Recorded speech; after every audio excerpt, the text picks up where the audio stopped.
그럼 지금부터 더불어민주당 이주희 국회의원과 이광희 국회의원이 주최하고 한국 IT 서비스 산업협회가 주관하는 공공 AI 도입을 통한 국가 AI 대전환 촉진 국회 토론회를 시작하도록 하겠습니다. 안녕하십니까. 오늘 토론회 사회를 맡은 한국 IT 서비스 산업협회 백종선 실장입니다. 예, 바쁘신 가운데도 오늘 토론회에 참석해 주신 모든 분들께 깊은 감사의 말씀을 드립니다.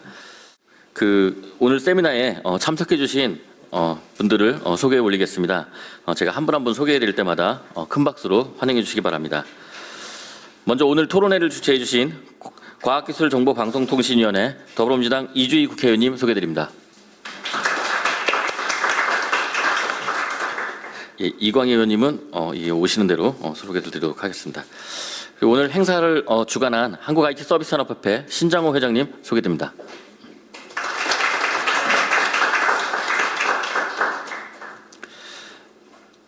오늘 행사를 후원해 주셨습니다. 대통령 직속 국가인공지능전략위원회를 대표하여 백은옥 데이터분과위원장님을 소개해 올립니다.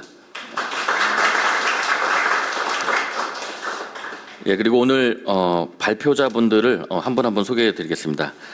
오늘 발제를 맡아주실 국가인공지능전략위원회 산업 AX 생태계분과 송호철 분과위원님을 소개해 드립니다.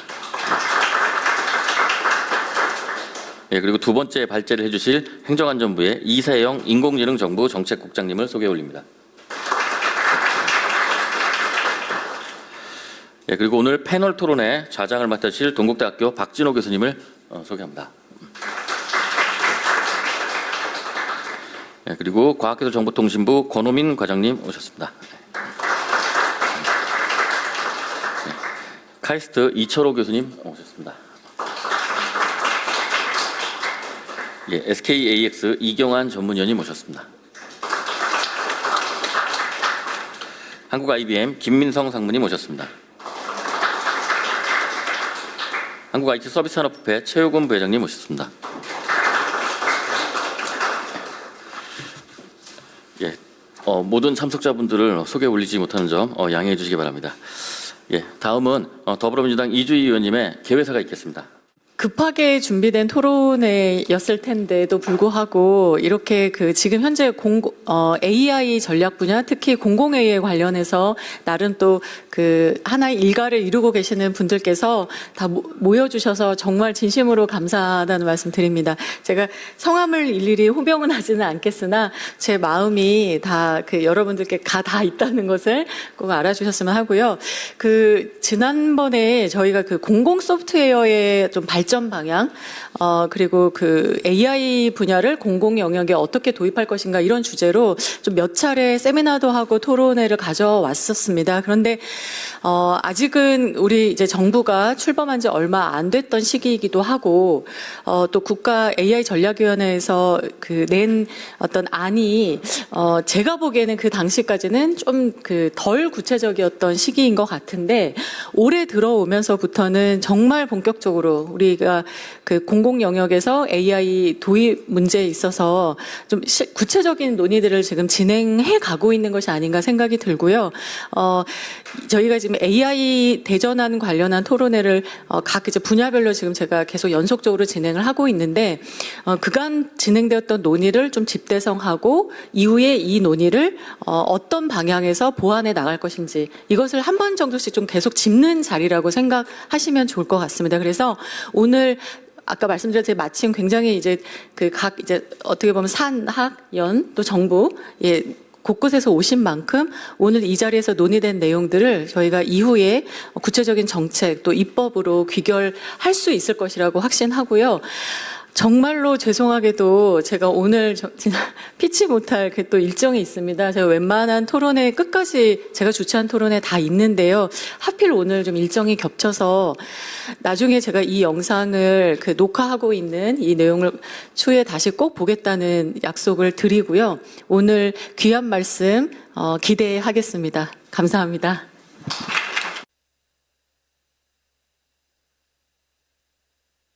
예, 다음은 한국 IT 서비스 산업협회 신장호 회장님의 환영사가 있겠습니다. 준비된 인사말이 있으니까 일단 읽도록 하겠습니다. 안녕하십니까. 한국 IT 서비스 산업협회 회장 신장호입니다. 공공 AI 도입을 통한 국가 AI 대전환 촉진 국회 토론회 개최를 진심으로 환영하며 이 자리를 마련해 주신 이주희 의원님과 이광희 의원님, 국가 AI 전략위원회 그리고 참석해 주신 모든 분들께 감사의 말씀드립니다. AI 기술 발전의 속도는 우리가 경험해온 그 어떤 기술의 혁신보다도 빠르게 발전하고 있습니다. 하지만 준비된 기술이 온전히 발휘가 되려면 이를 뒷받침하는 제도와 환경이 함께 갖춰줘야 할 거라고 생각되어집니다. 그럼에도 현행 공공 소프트웨어 사업의 관리 체계는 AI의 본질적 특성을 충분히 반영하기에는 한계가 드러나고 있습니다. AI 특성에 맞는 유연한 발주, 운영, 평가 체계 마련이 시급하다 하겠습니다. 국내에서 성공적인 공공 AI 레퍼런스를 쌓아서 소프트웨어 AI 기업들이 글로벌하게 진출할 수 있도록 우리의 모두의 의지를 담아야 할 거라고 생각되어집니다. 민간의 혁신 역량과 정부의 추진력, 그리고 국회의 입법 의지가 하나로 모인다면 대한민국의 공공 AI 전환은 반드시 성공할 것이라 믿습니다. IT 서비스 산업협회는 앞으로 AI 대전환의 가장 믿음직한 산업계 동반자로 함께하겠습니다. 감사합니다. 예, 그리고 오늘 정말 모시기 힘든 분을 모셨습니다. 대통령실속 국가인공지능전략위원회에서 오늘 토론회를 좀 후원하고 그리고 축하해 주시기 위해서 백은옥 데이터분과위원장님 참석하셨습니다. 분과위원장님의 축사도 한번 들어보겠습니다. 네. 이주희 의원님 그리고 모든 분들 반갑습니다. 사실 오늘 처음 초대받은 분은 제가 아니고 공공AX분과의 박태웅 의장님이신데요. 피치 못할 사정으로 못 오시게 되어서 제가 대타로 왔습니다. 그런데 사실 전략위원회는 그 분과의 구분이 있기는 하나 분과 사이에 벽이 전혀 없고 다른 분과 회의에 자유롭게 참석합니다. 제가 데이터 분과를 맡고 있는데 제가 가장 많이 참석하는 다른 분과 중에 하나가 공공AX 분과입니다. 그래서 제가 생각하는 바가 크게 다르지 않을 것이라고 생각하고 축사의 말씀을 드리겠습니다. 그 전략위원회에서 만든 인공지능 행동계획은 공공AX의 목표를 분명히 제시하고 있는데요. 정부의 행정과 또 공공서비스를 데이터와 AI 기반으로 다시 설계해서 세계 최고의 AI 네이티브 정부를 만들자 하는 것입니다. 정부의 일하는 방식을 바꾸는 어떤 구조적인 혁신을 통해서 AI를 잘 활용하는 정부가 된다는 것은 한편으로는 이제 우리 정부에 속한 공무원들이 각자의 업무를 전보다 훨씬 더 쉽게 또 효율적으로 할 수 있게 된다는 걸 말하고요. 다른 한편으로는 국민이 체감하는 이런 서비스의 변화를 말합니다. 이미 정부가 가지고 있는 서류를 국민이 다시 제출하지 않아도 되는 나라, 필요한 복지가 먼저 국민을 찾아가는 나라, 또 재난을 사후에 수습하는 게 아니라 사전에 예측해서 대응하는 나라. 이런 것들이 이제 국민이 직접 체감하는 그런 AI 정부가 될 것입니다. 이런 AI 정부를 위해서는 몇 가지 원칙이 중요한데요. 첫째로는 이제 부처별로 개별적인 도입이 아니라 범부처의 공통 기반 위에서 또 데이터와 그리고 업무의 맥락이 연결되어야 합니다. 이미 말씀하셨지만 둘째로는 지금처럼 느린 사업 관리와 조달 체계 가지고는 AI의 속도를 도저히 따라갈 수가 없습니다. 공공 AI 사업에 알맞는 실행 체계에도 혁신이 필요합니다. 그리고 셋째는 제가 늘 강조하는 바인데요. 정부는 단순히 규제하는 데 그치면 안 되고요. 조달과 또 공공 테스트베드 같은 걸 통해서 서비스 산업을 이끄는 맨 앞에 서 있는 그런 수요자가 되어야 합니다. 이 과정에 무엇보다 또 중요한 것은 국민의 신뢰입니다. 당연하죠. 공공 AI는 편리함뿐만이 아니라 기본권, 안전, 공정, 책임 이런 것들을 함께 담보해야 됩니다. 신뢰할 수 있는 AI 정부. 그래서 현장에서 실제로 동작하는 AI 정부를 만들기 위해서 오늘 이 자리가 생겼다고 생각합니다. 토론회 개최를 축하드리며 함께 해주신 모든 분들의 지혜를 모아서 공공 AX의 큰 전환점이 되기를 바랍니다. 감사합니다. 예, 그럼 오늘 토론회를 시작하기에 앞서서 증거를 좀 남기는 작업을 좀 하겠습니다. 예. 참석하신 분들 앞쪽 저쪽 단상으로 좀 나오셔서 기념 촬영을 하도록 하겠습니다.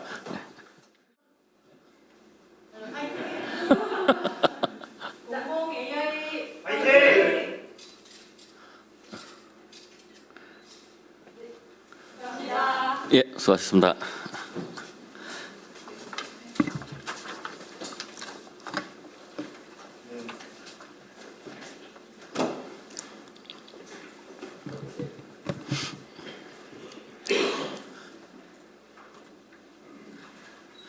예, 그럼 지금부터 본격적으로 포럼을 시작하도록 하겠습니다. 먼저 국가인공지능전략위원회 산업 AX 생태계분과 송호철 분과위원님께서 공공 AX 활성화를 위한 현황과 핵심 과제를 주제로 발표를 시작해 주시겠습니다.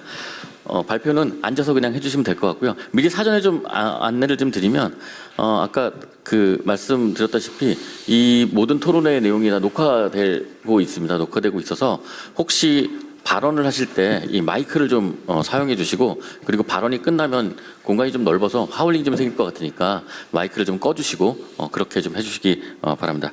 송호철 위원님 발표해 주시기 바랍니다. 네, 발표드리겠습니다.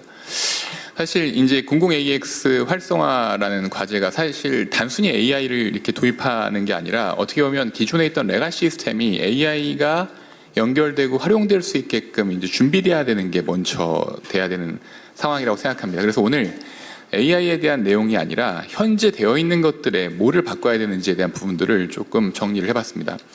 아까 이제 우리 백은옥 분과위원장님께서 말씀하신 대로 뭔가 정부의 모든 자료나 이런 게 있는데 신청하기 위해서 또 그걸 띄워다가 다른 부처에다가 제공하는 것들 하지 않고, 정부의 많은 데이터들, 공공 마이데이터 같은 것들이 있으니까 그걸 기반으로 어떤 신청하는 지원금이나 이런 것들 자동적으로 매칭해서 알아서 그것들을 지원할 수도 있어야 되고, 이런 수많은 이제 변화가 돼야 되는데, 그거를 이제 맡고 있는 게 현재 우리가 지금까지 우리가 정부가 이런 정보화를 할 때 어떤 방식으로 해왔는지에 대한 그거로 인한 어떤 문제들이 좀 있습니다. 물론 그게 기존에 하셨던 분들이 잘못된 게 아니라, 어떻게 보면 뭐 잘 아시는 바와 같이 우리나라의 어떤 예산을 집행하는 체계가 각 부처 그 기관 단위로 어떤 예산을 따서 다 따로따로 개별적으로 그런 사업을 하다 보니까 뭐 어떻게 보면 어쩔 수 없었다라고 이제 볼 수밖에 없습니다. 그래서 지금 제가 이 그림을 잠깐 보여드리면, 어떻게 보면 우리나라 정부에 현재 17,000여 개 정도의 이런 정부 시스템들이 이렇게 있는데, 이 시스템들이 난개발되어 있다. 그러니까 이게 뭐 예를 들어서 행안부가 전체를 다 아우러서 뭔가를 이런 것들 뭐를 개발해야 되고 이게 어떻게 연결돼야 되고 하는 것처럼, 이 오른쪽처럼 도시계획이 잘 되어 있는 상태에서 그것들을 시스템들을 그 위에다가 올리거나 이게 된 게 아니라, 그냥 부처들이 그때그때 필요한 것들, 어떻게 보면 약간의 중복 같은 게 있어도 그냥 이렇게 건축 설계가 되지 않은 상태에서 이런 아키텍처가 없이 됐기 때문에, 어떻게 보면 에스토니아나 또는 다른 어떤 싱가포르나 최근에 이제 이런 정보화를 했던 국가들은 빈 캔버스에서 그걸 그려다 보니까 사실 좀 더 체계적으로 그것들을 이제 만들 수 있었는데, 우리가 너무 빨리 앞서가는 이런 정부의 정보화를 했다 보니까 지금 그게 약간 발목을 잡고 있지 않나라는 생각도 하게 됩니다. 좀 더 자세히 이제 설명을 드리면, 아까 이제 여러 가지 위원장님이 말씀하셨지만, 우리가 지금 이제 발주 체계, 조달 체계도 굉장히 좀 문제가 있는 게, 예산을 수립해가지고 이것들을 통제하는 것들이 이게 어떤 체계나 거버넌스 안에서 일어나지 않고 다 따로따로 하다 보니까 사업을 기획하고 ISP랑 예산 확보를 해서 SI 업체한테 맡겨가지고 이것들을 개발하는데, 뭐 잘 아시는 바와 같이 저 사이에 이 ISP를 하고 어떤 RFP를 쓰는 사이에 세상은 이미 다 변해 있죠. 오늘 요즘 같은 경우에는 뭐 며칠 사이에 많은 것들이 변하는 상황에서 예전에 만들었던 어떤 목표나 기획 요구사항들은 의미가 없어질 수 있는데 아직도 그걸 계속 갖고 가고 있습니다. 뿐만 아니라 저 SI 업체들, 이런 어떤 소프트웨어 업체들이 저걸 할 때도 이제 정말 이걸 할 수 있는 업체들이 이걸 평가를 제대로 받고 해야 되는데 그것도 이제 잘 안 되고 있죠. 그러다 보니까 저렇게 다 따로따로 사일로들이 지금 만들어져 있는 상태입니다. 물론 행안부는 저런 사일로들을 연계하기 위해서 행정정보 공동이용 시스템, 그러니까 행공센 안에 이제 여러 정보 유통 허브를 통해서 그것들을 연결하고 있지만, 이제 그것들은 이제 나중에 전봇대를 세워놓은 거죠. 이것들이 도시계획 안에서 한 것보다는 전기를 써야 되니까 전봇대들을 막 세워놓은 거가 지금 되어 있는 상황입니다. 또 다른 이제 주제입니다. 지금까지 이제 정보 시스템들은 대부분 어떤 시스템을 구축할 때 이런 백엔드 시스템, 어떤 데이터베이스나 비즈니스 로직이나 이런 걸 갖고 있는 상태와 더불어서 프론트엔드, 국민들이 사용하는 화면까지를 통으로 개발해서 국민들한테 제공했습니다. 그러니까 이제 국민들은 정부의 시스템, 숫자만큼 저런 프론트엔드, 애플리케이션이나 웹사이트가 있으니까 그걸 다 찾아가서 저거를 이제 해야 되는 게 현재까지의 방식입니다.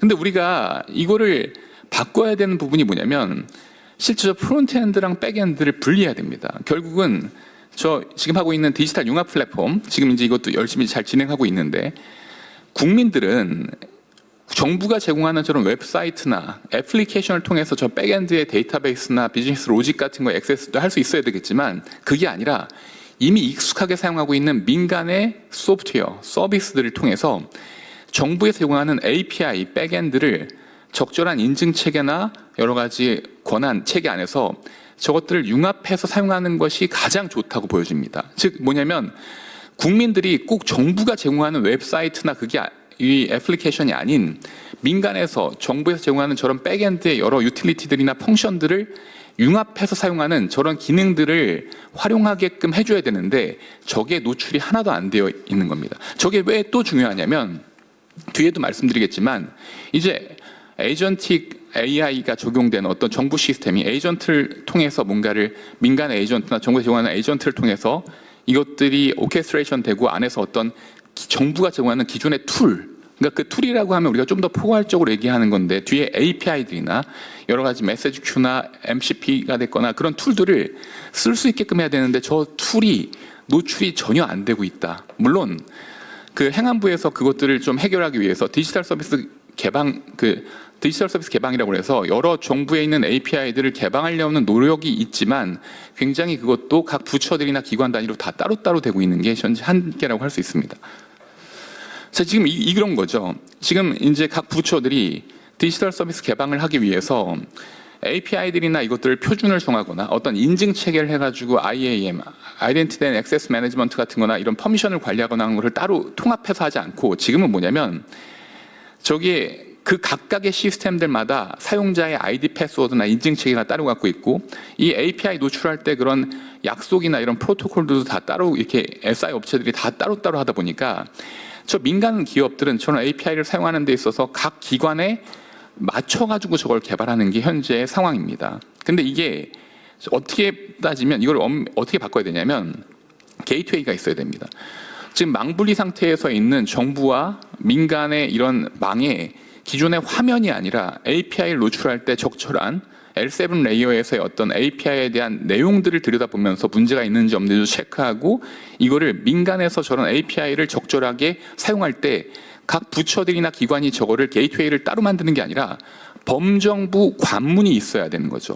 그럼 이 범정부 관문이 결국은 모든 민간의 인증과 민간의 그 국민들이 사용하는 임퍼서네이트에 있는 권한에 대한 것들을 다 통제해서 안쪽으로 연결해주는 저런 게이트웨이가 필요하고 저 게이트웨이는 여기서는 이런 API 게이트웨이만 얘기했지만 실제 저거를 레이어를 하나 더 만들어서 MCP 레이어나 이것들을 만들어서 실제 저 프로토콜을 랩핑해서 외부에 제공할 수 있게끔 하는 게 되어야 되는 거죠. 그러면 사실 우리는 그런 MCP 레이어를 통해서 이게 당연스럽게 이 안쪽에 어떤 에이전트나 또는 API들에 대한 거를 외부에 노출할 수 있게끔 하는 이런 관문이 통제 가능한 관문이 만들어질 것입니다. 자, 그럼 이제 이게 가능한 게 어떻게 되냐면 예를 들어서 지금 어떤 그 정부 개별 포털 접속 후에 뭔가를 반급해서 부동산 소유권 등기 이전 신청을 한다고 하면 정부24나 부동산 공시가격 알림이나 인터넷 등기소에 현재는 다 따로따로 가가지고 저거를 발급받아가지고 다 해서 민원 처리 기관에 저렇게 제출하는 것을 사람이 해야 되는 게 지금까지의 방식입니다. 근데 그게 아니라 실제 부동산 114나 또는 직방이나 이런 여러 가지 민간의 애플리케이션들이 그 애그리게이터 역할을 하게 되고 실제 정부에서는 적절한 인증 체계나 권한 안에서의 저 API나 또는 에이전트 인터페이스를 제공함으로써 민간의 서비스를 통해서 국민들이 민간이 갖고 있는 정보와 정부가 갖고 있는 기능과 데이터들 이걸 연계해서 융합된 효율적인 서비스를 국민들이 사용할 수 있게끔 만들어내는 게 정말 제대로 된 어떤 정부의 디지털화 또는 AX를 하는 것이라고 생각이 됩니다. 그리고 이제 이 과정에서 저는 인증이나 이런 것들이 이거 지금 문제가 있는 게 이게 행안부에서 그런 문제를 해결하기 위해서 그 NEID나 여러 가지 시도를 하고 있지만 사실 NEID가 이 프론트엔드 웹사이트에서 아니면 사용자 신분증 정도밖에 안 되는데 사실 이게 매우 중요한 게 뭐냐면 이런 것들을 하려면 사실 지금 저 뒤에 있는 백단의 시스템들이 국민들의 가입 정보를 따로 갖고 있는 것을 통합된 IAM을 구축하고 그 인증에 대한 정보를 통합할 수 없다면 그걸 페더레이션 할 수 있게끔 하는 시스템이 구축이 돼야 되는데 그것도 만만한 일이 아닙니다. 그러니까 즉 우리가 이상적인 얘기들을 이렇게 하지만 정확하게 놓고 보면 굉장히 해야 될 일들이 지금 많다라는 것입니다. 그다음에 또 다른 주제입니다. 지금 우리가 이제 정부에서 새로운 소프트웨어를 발주하거나 이렇게 할 때 보면 그 발주 내용 안에 모든 컴포넌트나 그런 서비스들을 그 안에다가 다 구축하게끔 하는 방식으로 하고 있습니다. 그러니까 한마디로 그 요건 안에 다 들어가 있죠. 근데 민간은 아직 이제 그렇게 하지 않습니다.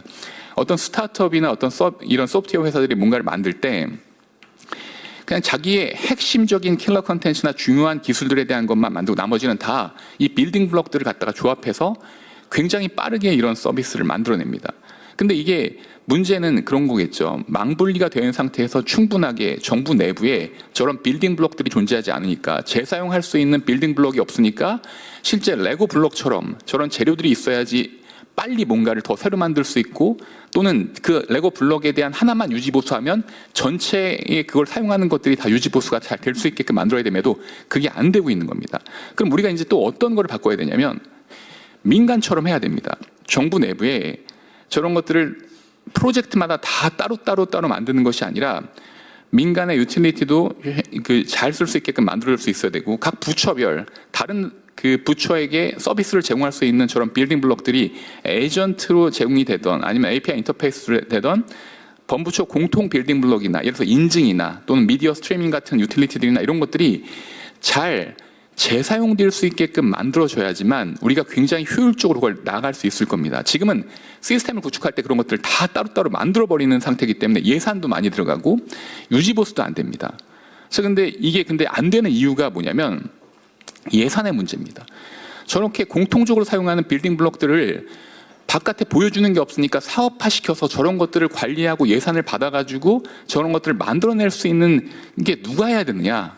예를 들어서 다른 부처들도 같이 쓰는 저런 빌딩 블록들이 많이 필요한데 이거는 본 사업과 관련 없는 저거를 누가 과연 관리하고 발주해서 유지보수해야 되느냐 이런 체계부터 이제 바뀌어야 된다는 거죠. 이런 게 지금 제대로 되어 있지 않습니다. 자, 그래서 그러면 이런 것들이 이거 말고도 굉장히 많은 문제가 있는데 이게 되면 우리가 이제 할 수 있는 건 실제 우리가 에이전트를 기반으로 한 오케스트레이션 저거를 이제 여러 어떤 AI 요즘에 너무 우리가 잘하고 있지 않습니까? 국민들이 뭐 예를 들어서 뭔가 범칙 같은 거 이렇게 하려고 할 때 이 부처에 들어가 가지고 뭔가를 처리하고 국민신문고나 뭐 보조금 받을 때 뭐 여기 어디 가고 뭐 굉장히 많이 분산되어 있는 거를 마치 버틀러 또는 자비스 같은 자기를 위한 에이전트가 있어서 그 에이전트한테 뭔가를 요청하면 그 에이전트가 이 사용자의 국민의 의도를 파악해서 국민의 마이 데이터까지 동의를 기반으로 액세스해서 필요한 뒤쪽에 있는 에이전트들과 소통하면서 그것들을 만들어서 답을 제공할 수 있게끔 하는 이런 식으로 이제 에이전트 정부가 이제 돼야 되는 거죠.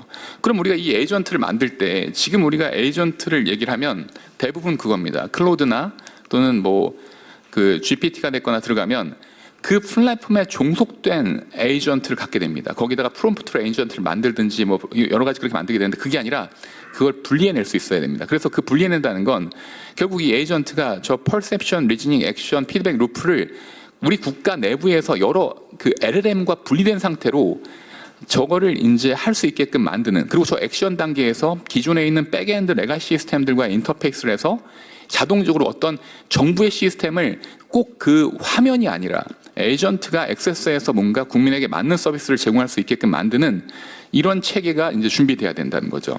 그러면 이제 가능한 게 이런 거죠.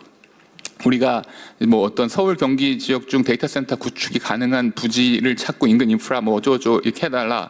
그럼 얘가 이 에이전트는 자기가 해야 될 저 사용자, 국민들의 의도를 분리해서 저거를 쪼개내고 저 쪼개는 의도들에 맞는 어떤 이 뒷단에 있는 에이전트의 소통을 통해서 저 뒤에서 다 처리를 한 다음에 모아서 그 답변을 할 수 있는 정말 에이전트 정부가 이제 가능해지는 거죠.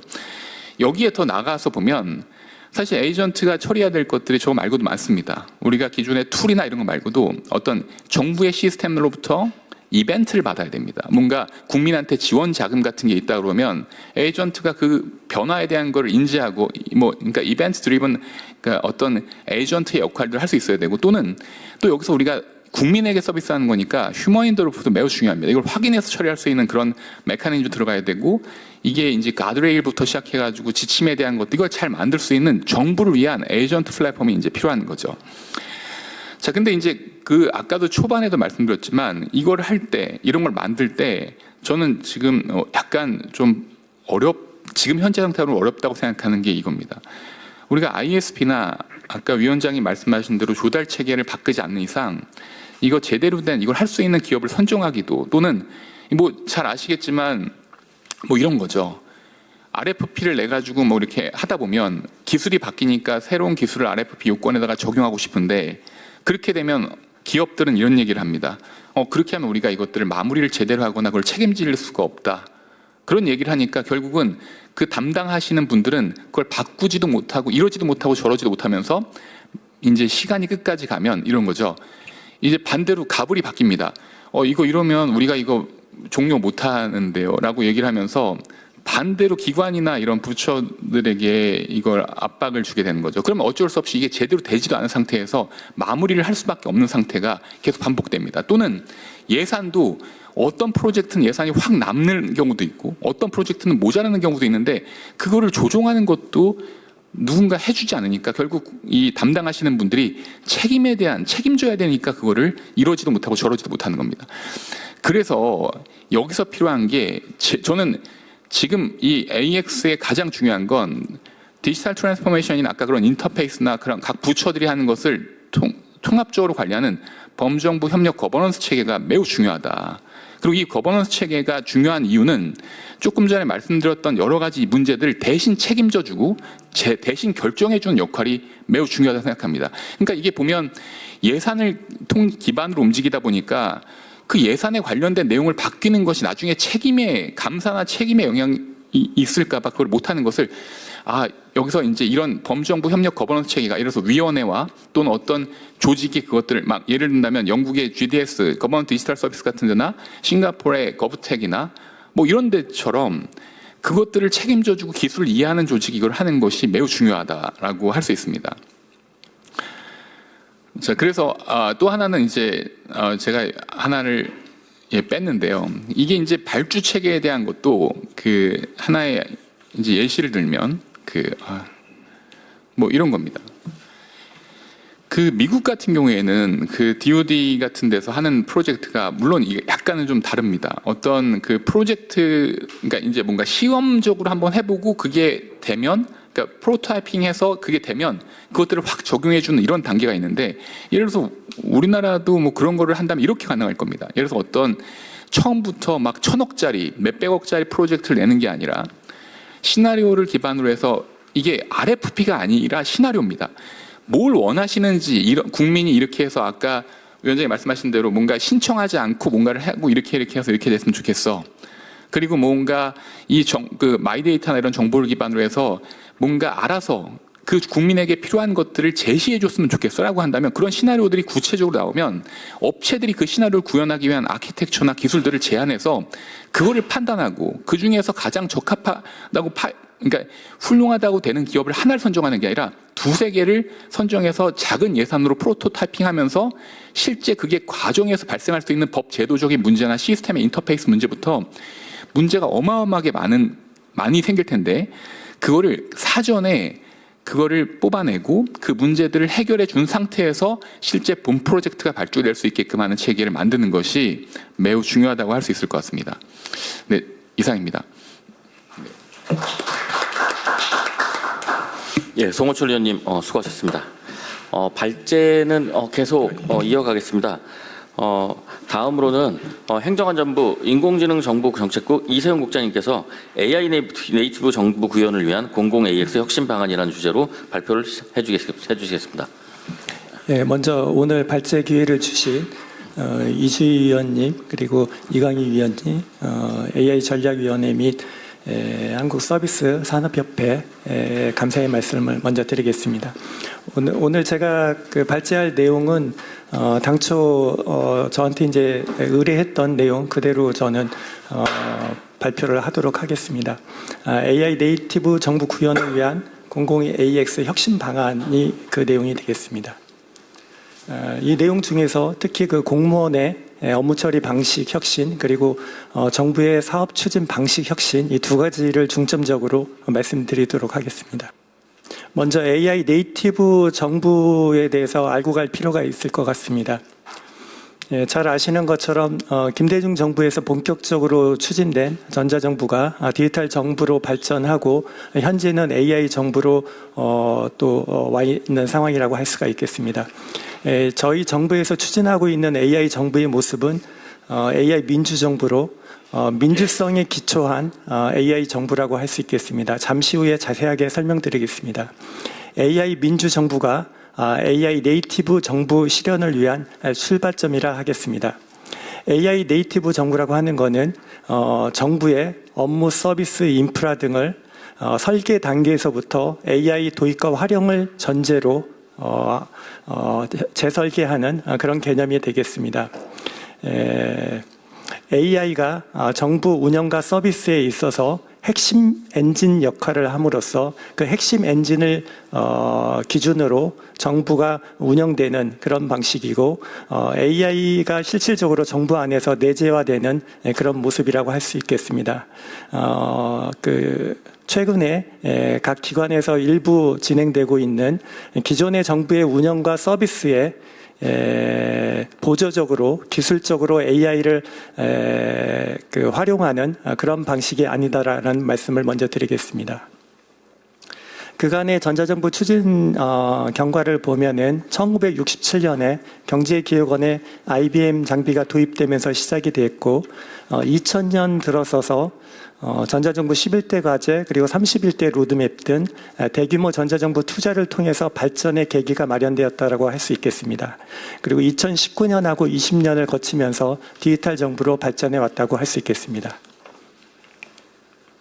잘 아시는 것처럼 현재 한국의 디지털 정부의 위상이 되겠습니다. 유엔이나 OECD 등 글로벌 국제기구에서의 평가에서 저희가 최상위권의 위치를 차지하고 있다고 할 수 있겠습니다. 이러한 행정 자본을 AI 정부에서도 적절하게 활용해서 선도하는 전략이 필요한 시점이라고 할 수 있겠습니다. 미국, 중국 등 AI 강국 그리고 싱가포르 등 AI 신흥국들도 역시 AI 정부 구현을 포함한 AI 패권 전쟁 그리고 AI 분야에서의 경쟁력 확보를 위해서 노력하고 있는 상황이라고 할 수 있겠습니다. AI 민주정부가 추진하고 있는 목표점하고 방향에 대해서 말씀드리겠습니다. 국민주권정부는 세계 최고의 AI 민주정부 실현을 목표로 하고 있습니다.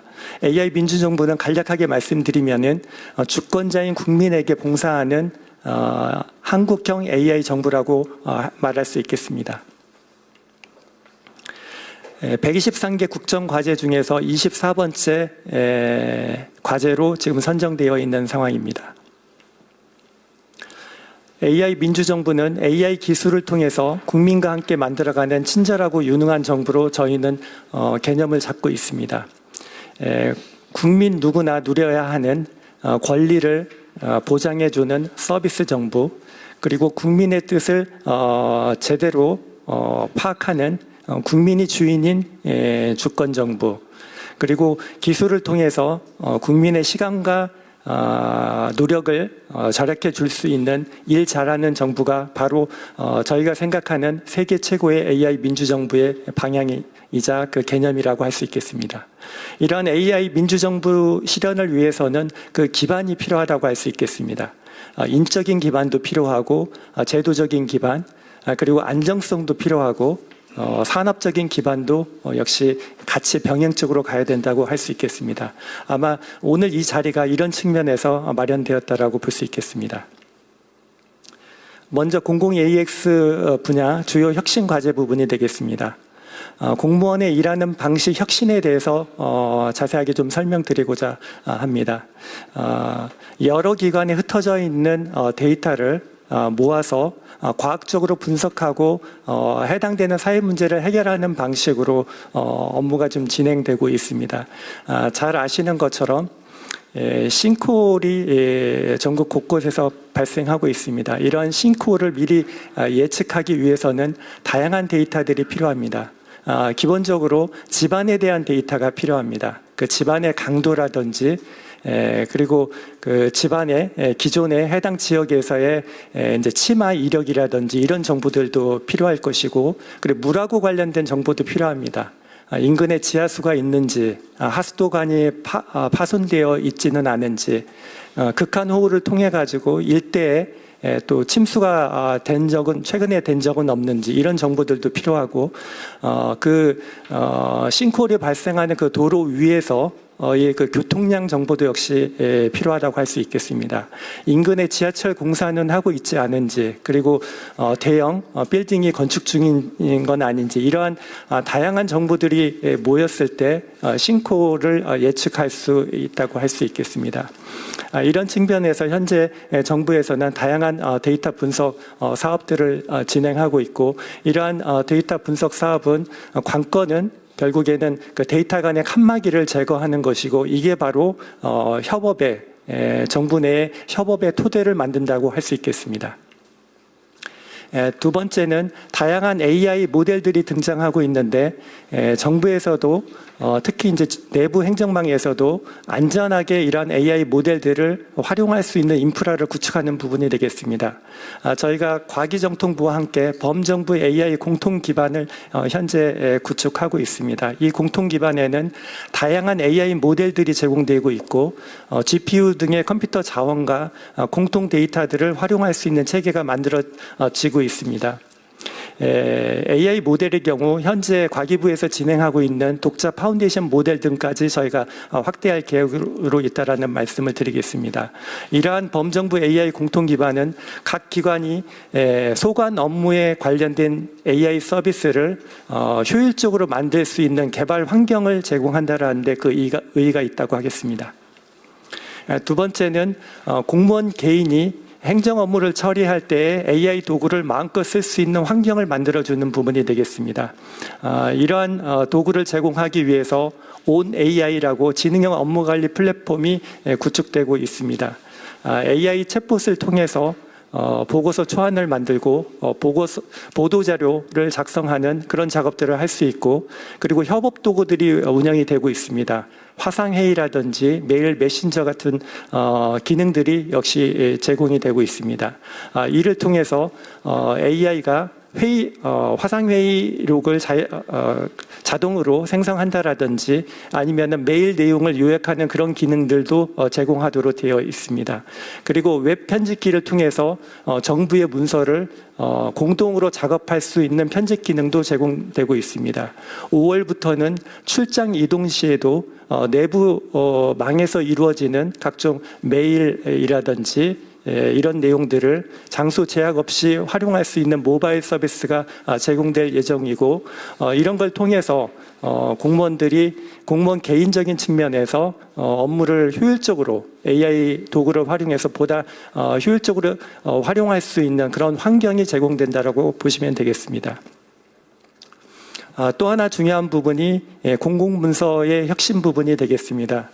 정부에서 생성하는 문서나 보고서는 AI에게는 하나의 비정형 학습 데이터에 해당된다고 할 수 있겠습니다.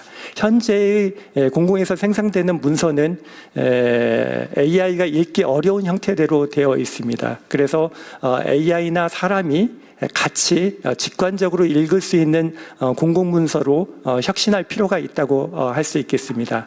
이런 측면에서 행안부에서는 관련된 가이드라인을 지난 3월에 만들어서 행안부에 일단 시범적으로 적용하고 있습니다. AI가 직관적으로 해석할 수 있도록 기본적으로 개조식 문장은 서술식으로 작성토록 하고 있고, 그리고 표안의 표 등 복잡한 기능을 대신하도록 그렇게 안내되어 있습니다. 지금 저희 부에서는 장관님부터 솔선수범해서 현재의 그 가이드라인대로 보고를 받고 있다라는 말씀을 드리겠습니다. 이를 통해서 한국행정연구원에서 하루 평균 공무원들이 76시간을 불필요한 문서 작업을 하고 있고 그 대부분을 내용이 아닌 그 보고서 꾸미기에 낭비를 하고 있다라는 이런 부분들을 개선할 수 있을 것으로 기대하고 있습니다. 또 하나의 부분은 최근에 광진구 공무원이 바이브 코딩을 이용해서 17만 개에 이르는 법령 관련 정보들을 쉽게 검색할 수 있는 도구를 개발했다라는 뉴스가 회자된 적이 있습니다. 이와 마찬가지로 공무원이나 공공기관 직원을 AI 실무 인재로 양성할 수 있는 AI 챔피언 역량 프로그램을 현재 운영하고 있습니다. 광진구 공무원도 AI 챔피언 지금 블루 레벨을 획득한 상황이고 그리고 그 전국에 있는 15,000명의 서무 업무를 하는 공무원들이 사용하고 있는 군산시에서 개발한 서무실록이라든지 아니면 광주광역시에서 개발한 여비몬 이거는 그 여비 영수증을 사진으로 촬영을 하면은 실제 그 여비 신청이 가능하도록 하는 그런 서비스가 되겠습니다. 이런 실적을 내시는 분들 역시 AI 챔피언으로 있습니다. 이 AI 챔피언이야말로 실질적으로 정부 내에서 상향식 혁신, 아래에서부터 위로의 혁신을 이끌 것으로 저희는 기대를 하고 있고 실질적으로 이 AI의 어떤 인적인 인프라를 저희가 확충하는 데도 이런 분들이 자발적으로 참여할 수 있을 것으로 저희는 기대하고 있습니다. 현재 500여 명의 AI 챔피언을 2030년까지는 2만 명까지 저희가 육성할 계획을 가지고 있습니다. 다음은 대국민 서비스 혁신 부분이 되겠습니다. 가장 대표적인 부분이 AI 기반의 통합 민원 플랫폼을 구축하는 일이 되겠습니다. 현재 국민이나 기업 할 것 없이 인허가든 복합 민원을 처리할 경우에는 여러 기관을 개별적으로 컨택을 해야 되는 불편함이 있습니다. 대통령께서도 여러 번 강조를 하셨고 그래서 이런 부분들을 한 곳에만 방문해서 원스톱으로 처리하고 해결받을 수 있는 그 체계를 저희가 만들고 있습니다. 이거를 AI 기반에서 만들고 있는 게 말씀드린 AI 통합 민원 플랫폼이 되겠습니다. 기본적으로 그 지방 정부에는 민원 매니저들을 저희가 배치해서 원스톱으로 처리할 수 있는 체계를 저희가 구상을 하고 있고 온라인적으로는 AI 에이전트들 간의 업무를 처리할 수 있는 그 체계를 저희가 구상을 하고 있습니다. 예를 들어서 일반 음식점 영업신고를 하는 경우 최대 8번의 방문을 해야 되는 것으로 알려져 있습니다. 그 인허가 사무는 연간 40만 건 정도 발생이 된다고 할 수 있겠습니다. 이거를 일회 신청으로 처리될 수 있도록 개선해서 소상공인의 창업을 도울 수 있도록 저희가 추진할 예정으로 있다고 말씀드리겠습니다. 다음은 AI 민주정부에 맞게 국민들께서 정책 형성 과정에서 적극적으로 국민들께서 참여할 수 있는 체계를 만들어가는 게 중요하다고 하겠습니다. 국민 정책 참여 플랫폼인 모두의 광장을 현재 구축 중에 있습니다. 국민들께서 필요한 사항에 대해서 관심 있는 분야에 대해서 제안을 하시면은 AI가 이 제안을 구조화하고 분석해서 정책에 반영하는 형태가 되겠습니다. 실질적으로 제안하는 과정에서 유사한 제안이 있는지를 찾아주고 그리고 관련된 정부 정책 자료가 있는지를 찾아주게 됩니다. 그리고 제안서를 작성할 때에도 이를 체계적으로 정리하는 부분들이 AI가 해주는 역할이 되겠습니다. 한 단계 좀 더 나간다라고 하면은 앞으로 정부에서 제공하는 정보들이 공개가 확대되고 있습니다. 국무회의 역시 지금 라이브로 제공이 되고 있습니다. 이런 것들을 통해 가서 정보의 비대칭성이 어느 정도 해결된다라고 하면은 국민들께서 정부와 함께 사회적인 난제를 해결할 수 있는 이런 것들을 하기 위한 수기 공론의 장도 역시 제공될 것으로 저희는 기대를 하고 있습니다. 다음은 공공 AX 사업에 대한 혁신 방안이 되겠습니다. 행안부에서는 AI 민주정부 실현을 위해서 핵심 과제 30개를 발굴해서 본격적으로 금년부터 추진하고 있습니다.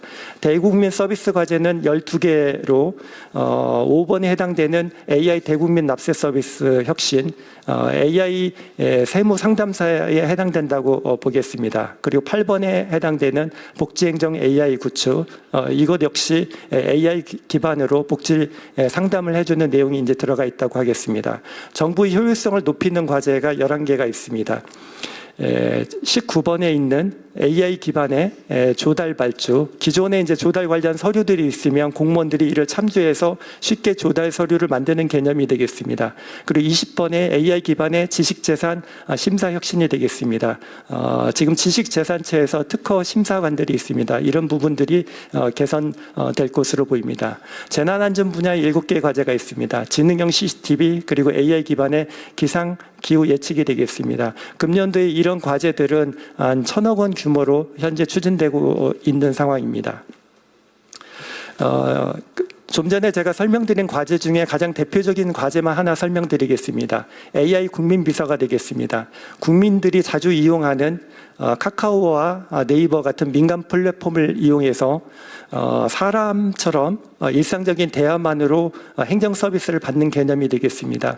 현재 주민등록 등본 등 100종의 민원 서류 발급이 가능하고 공공 체육시설 등을 예약할 수 있는 그런 서비스가 제공이 되고 있습니다. AI 국민비서야말로 민간이 협업해서 AI 분야에서 성과를 내고 있는 대표적인 모범 사례라고 할 수 있겠습니다. 다음은 공공 AI가 전체적인 측면에서 마중물 역할을 할 수 있도록 지원 과제도 선정해서 추진하고 있습니다. 중앙부처의 경우에는 타기관의 활용 확산이 가능한 과제들, 그리고 지방정부에서는 공통 모듈화해서 지역 간 AI 격차를 해소할 수 있는 과제들로 금년에 한 200억 정도 추진이 되고 있습니다.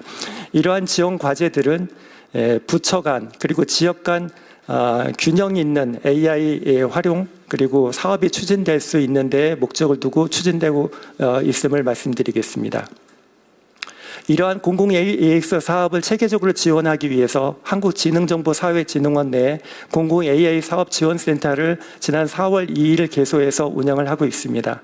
민간 전문가 100여 분과 함께 공공 AI 사업 전주기를 지원하는 체계가 되겠습니다.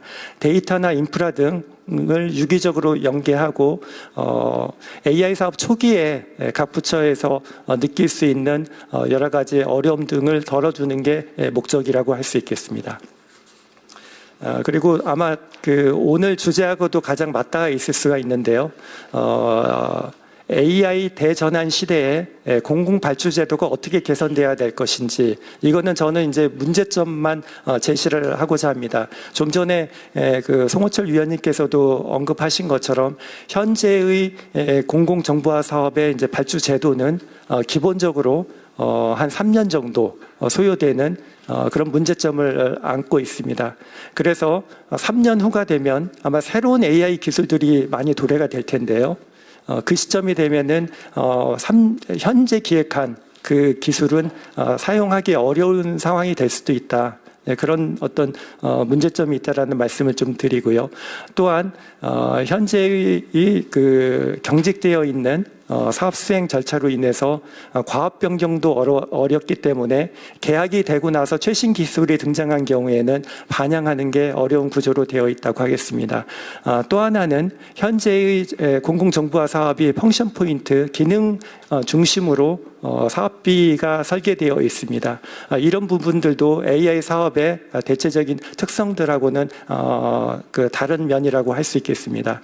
이런 측면에서 정부에서도 문제 해결을 위한 연구를 진행하고 있다라는 말씀을 드리겠습니다. 지금까지 말씀드린 공공 AX 혁신을 통해서 저희가 기대하는 모습이 되겠습니다. 결국에는 공공에서 AI의 생태계를 적극적으로 조성하고 지원하고 이 생태계의 적극적인 협력자로서의 역할을 저희가 수행해 나가는 것을 목표로 하고 있습니다. 공공혁신, 행정혁신을 통해서 정부와 국민에게 새로운 가치를 전달하고 공공 분야가 AI 생태계를 조성하는 데 있어서 선도적인 시장을 창출할 수 있는 그런 역할을 해나가는 게 제가 좀 전에 설명드렸던 여러 가지 내용이라고 할 수 있겠습니다.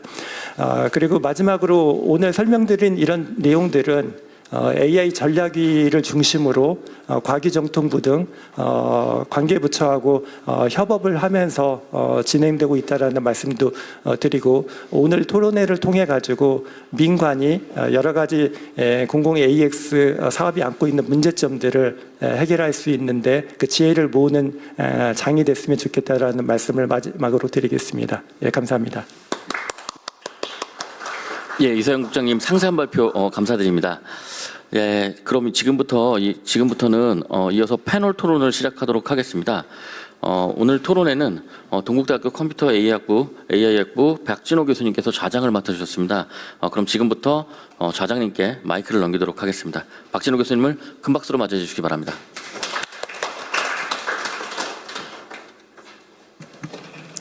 네, 안녕하십니까. 이번 토론회에서 좌장을 맡은 박진호 교수입니다. 이렇게 뜻깊은 자리에 초청을 해주셔서 먼저 대단히 감사하다는 말씀을 드리겠고요. 오늘 이 자리는 앞에서 모두들 설명을 해주셨지만 AI 정부 실현을 위한 행정 업무 시스템 혁신 방안, 또 그리고 사업 관리에 관련된 혁신 방안 등을 논의하는 국가 AI 대응 체계를 구축하는 중요한 자리가 되겠습니다. 오늘 발표 순서는 국가인공지능전략위원회 송호철 위원님과 아닙니다. 오늘 두 분이 발표를 해주셨죠. 그래서 그 발표해주신 내용을 바탕으로 해서 발표 순서를 조금 시간 관계상 정해서 조금 먼저 말씀을 드리도록 하겠습니다. 각 발표에 대한 발제 내용은 5분 내외로 조금 시간을 지켜주시길 바라겠고요. 원활한 토론을 위해서 카이스트의 이철호 교수님 첫 번째 발표를 해주시고, 그 다음에 SKAX의 이경환 전문위원님, 그리고 한국 IBM의 김인성 상무님, 한국 IT 서비스 산업협회 최효근 부회장님, 과학기술정보통신부의 권우민 소프트웨어 산업과장님, 그리고 국가인공지능전략위원회의 송호철 위원님과 행안부 이세영 국장님께서 마지막 발언해 주시는 순으로 진행을 하도록 하겠습니다. 그럼 먼저 카이스트의 이철호 교수님의 의견을 듣도록 하겠습니다. 네, 큰 박수 부탁드리겠습니다. 네, 안녕하십니까. 저 카이스트 기술경영학부의 이철호 교수라고 합니다. 발제를 5분이나 해야 되는지는 몰랐었는데, 네, 갑작스럽게, 네, 최대한 2분이라도 맞춰보도록 하겠습니다. 네, 저는 지금 현재 그 카이스트에서 저희 카이스트에서는 이제 과기정통부라든지 그다음에 정부의 어떤 요청에 따라서 AI 대학이라는 걸 이미 만들어가지고 지금 운영을 하고 있고요. 그 중에서도 이제 AI 컴퓨팅 학과가 있고 시스템 학과가 있고 그다음에 FX 학과가 있는데 저는 이제 AX 학과에 참여하고 있습니다. 이제 AX 학과다 보니까 오늘 사실 이게 전반적인 내용이 이제 공공 AX 부문이냐라는 거는 사실은 발제 자료를 발표 자료를 보고 좀 구체적으로 좀 알게 됐었습니다만 조금 기쁜 마음이 좀 드는 게 저희가 사실 AX 학과의 이제 산업공학이라든지 반도체, 바이오 혁신이라든지 이런 쪽 주제 중심으로 이제 저희가 크게 운영되다가 최근에 이제 기업의 문제를 풀어주기 위한 형태로 AX 학과를 열었었는데 공공기관하고도 이런 부분과 관련해서 조금 콜라보레이션을 하면 좋겠다라는 생각을 좀 많이 했었습니다. 그래서 저희는 이제 이 자료를 통해서 이제 어떻게 하면 이제 정부 기관의 어떤 니즈를 좀 반영할 수 있고 국민 일반 퍼블릭으로부터 어떤 식으로 저희가 정보를 얻어낼 수 있고 이런 정보를 반영해 가지고 좀 좋은 형태의 어떤 POC를 만들어내고 이런 거를 제한할 수 있는 부분들을 좀 저희가 프로그램에다가 좀 포함시킬 수 있으면 좋겠다라는 좀 생각이 들었었습니다. 이건 이제 그냥 제 소개 겸 해가지고 이제 말씀을 드렸던 거고요. 오늘 두 개 발표했던 거에 대해서는 제가 너무 재밌게 잘 들었었습니다만 아마 다른 분과에서 아마 여러 가지 얘기가 좀 있을 것 같기는 합니다만 저도 사일로 프로블럼이라니까 에이전틱 AI를 만들어내기 위해서는 어떤 사일로 프로블럼은 굉장히 네세서리하게 발생할 수밖에 없는 거고 그래서 이런 것들에 대해서 어떤 인터페이스라든지 커뮤니케이션하는 방법에 대한 여러 가지 좀 조절이 좀 있어야 되는 거, 디자인에 대한 재설계가 있어야 되는 부분이라든지, 그다음에 거버넌스에 대한 부분과 관련해 가지고도 필요성에 대해서 굉장히 절실하게 동의를 하고 있습니다.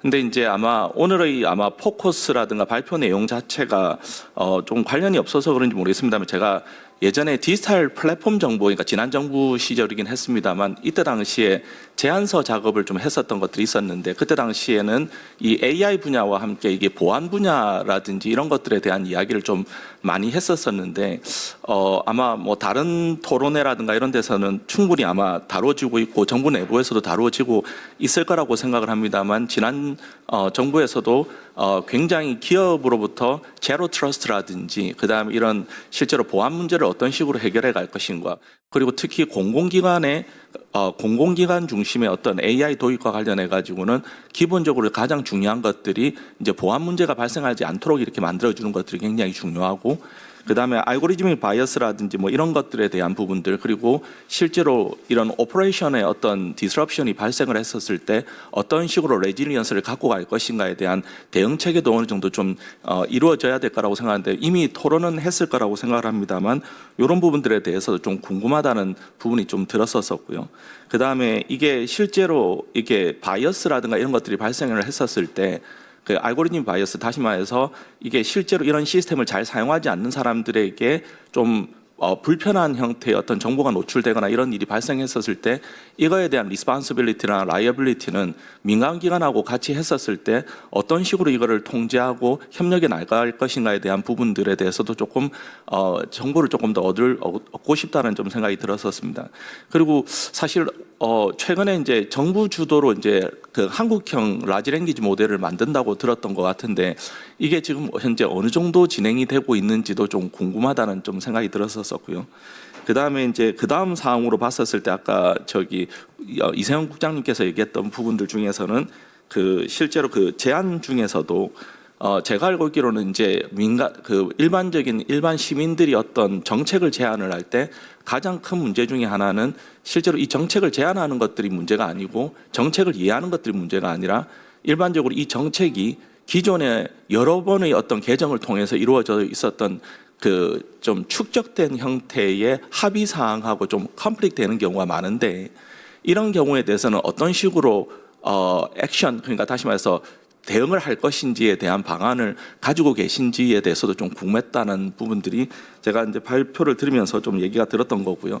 그 다음에 대다수의 이제 프로포지션 하셨던 내용들이 이렇게까지 많이 준비를 하신 거는 일견 놀랍기는 합니다만, 저는 이제 제가 AI 관련해 가지고 레커멘데이션 시스템 개발할 때 어떤 그 연구를 좀 많이 했었던 연구 분야도 있기 때문이더 하기는 합니다만, 특히 이게 좀 사실 특이한 형태의 레커멘데이션 시스템, 다시 말해서 서치를 간편하게 해주거나 매칭을 간편하게 해준다는 형태의 AI 서비스지, 이렇게 시니어라든지 좀 우리가 일반적으로 좀 소외돼 있는 사람들에게 조금이라도 좀 친근하거나 좀 접근성이 뛰어난 형태의 서비스를 제안하는 부분들에 대해서는 조금 보기가 어려웠다는 부분들까지가 제가 좀 말씀드릴 수 있는 부분인데, 그러니까 이렇게 하고 나서 원래 포커스를 좀 줘가지고 말씀을 드려야 되는 거죠. 죄송합니다. 그냥 제일 처음이니까 뭐 그냥 아무 그거 없이 그냥 일단 몇 가지 형태에 대해서 제가 궁금한 거 중심으로 이렇게 제안을 좀 드려봤습니다. 감사합니다. 네, 교수님 좋은 말씀 감사드립니다. 사실 오늘 공공 AX는 부처 위주의 발표 내용이 있기 때문에 뭐 뒤에도 발표해 주시겠지만, 여러 가지 다양한 좀 고민거리나 아니면 좀 생각해야 될 것들에 대해서 조금 더 정리를 해주시고 말씀해 주시면, 저 이세영 국장님 질문은 맨 마지막에 끝나고 답변 부탁드리겠습니다. 네, 그러면 다음은 SKAX의 이경환 전문위원님 의견 듣도록 하겠습니다. 큰 박수 부탁드립니다. 네, 안녕하십니까. SKAX의 이경환입니다. 아무래도 이제 오늘 토론은 좀 약간 정책 관련된 부분이지만, 저는 이제 기업 입장으로 왔기 때문에 기업에서 좀 궁금해하는 것들을 좀 말씀을 좀 드릴 수밖에 없을 것 같은데요. 먼저 지금 국장님께서 발표한 내용을 쭉 보면서 한편으로는 저도 교수님 비슷하게 정말 많은 걸 준비하고 있구나라는 생각이 들면서도 한편으로 좀 아쉬운 점이 좀 있었어요. 기업 입장에서만 말씀드리면, 제가 얼마 전에 그 토론을 한번 갔었는데 그때 조달청의 과장님이 오셔가지고 저희 그때 이제 SI 업체다 보니까 AI하고 SI하고 이제 견적이나 발주 체계를 계속 얘기를 했더니 과장님께서 한 말씀으로 정리를 하시더라고요. 자기는 모르겠다. 도대체 AI하고 SI가 뭐가 차이가 있는지를. 그래서 뭘 할 때 SI하고 AI의 차이가 뭔지를 좀 줬으면 좋겠다. 그래서 본인이 밑에 있는 직원들 시켜서 다 조사를 해봤대요. 정부에서 발주하는 사업들.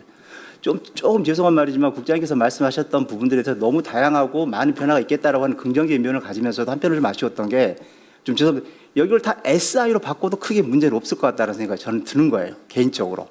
이게 뭐냐면 저기 처음에 썼지만 AI 네이티브라고 하는 부분들은 제가 사전적으로 찾아봤어요. 찾아봤더니 이게 뭐냐면 AI를 단순한 도구가 아닌 시스템, 의사결정으로 사용하는 게 지향점이 돼야 된다는 거죠. 그런데 지금 쭉 나와야 되는 거 보면은 약간의 좀, 저 표현이 좀 거칠 표현이지만 과거의 디지털 정부가 조금 더 첨단화된 모습밖에 안 보이기 때문에 아, 이런 식의 공공 발주가 되면 조달 체계에서는 발주 체계에서는 당연히 헷갈릴 수밖에 없겠구나라는 생각이 저는 좀 개인적인 아쉬움이 좀 들었습니다. 그런 부분들이 좀 들었다라는 말씀을 드리고 제가 이제 와가지고 좀 말씀드리고 싶은 건 뭐냐면 이제 그럼에도 불구하고 공공 AX라는 성공을 위해서는 저는 전제 조건이 좀 두 가지가 있다고 생각을 합니다. 많은 말씀하셨지만 가장 크게 보면 발주 체계가 좀 확실히 변해야 됩니다. 지금 뭐냐면 사업이 약간 과거에 SI 비슷하게 됐던 것처럼 발주 체계도 지금 계속 거기에 머물러 있다라는 생각이 많이 들어요. 오늘 뭐 송철호 그 위원님도 말씀하시고 국장님께서도 아까 뭐 문제가 좀 있는 부분에 개선 사항으로 말씀드렸지만 이런 발주 체계 자체가 AI에 걸맞는 발주 체계로 대혁신이 되지 않는 이상은 이게 계속 뭐 공허한 메아리로 끝난다라는 거죠. 그런 부분들 뭐 구체적으로 제가 나름대로 준비했던 거는 이제 뭐 사업 대가 이 부분도 마찬가지고요. 아직까지도 사업 대가에 대한 이런 부분들에 대한 것은 명확하게 지금 AI에 대해서 안 돼 있기 때문에 과거의 소프트웨어 직무단가 체계에 대한 이런 부분을 하는 거고 저희 과장님도 오셨지만 과기부라든지 이제 되게 많은 고생을 하고 일을 쓰시죠. 그런데 저는 여기에서 한 가지 말씀드리고 싶은 게 그거예요.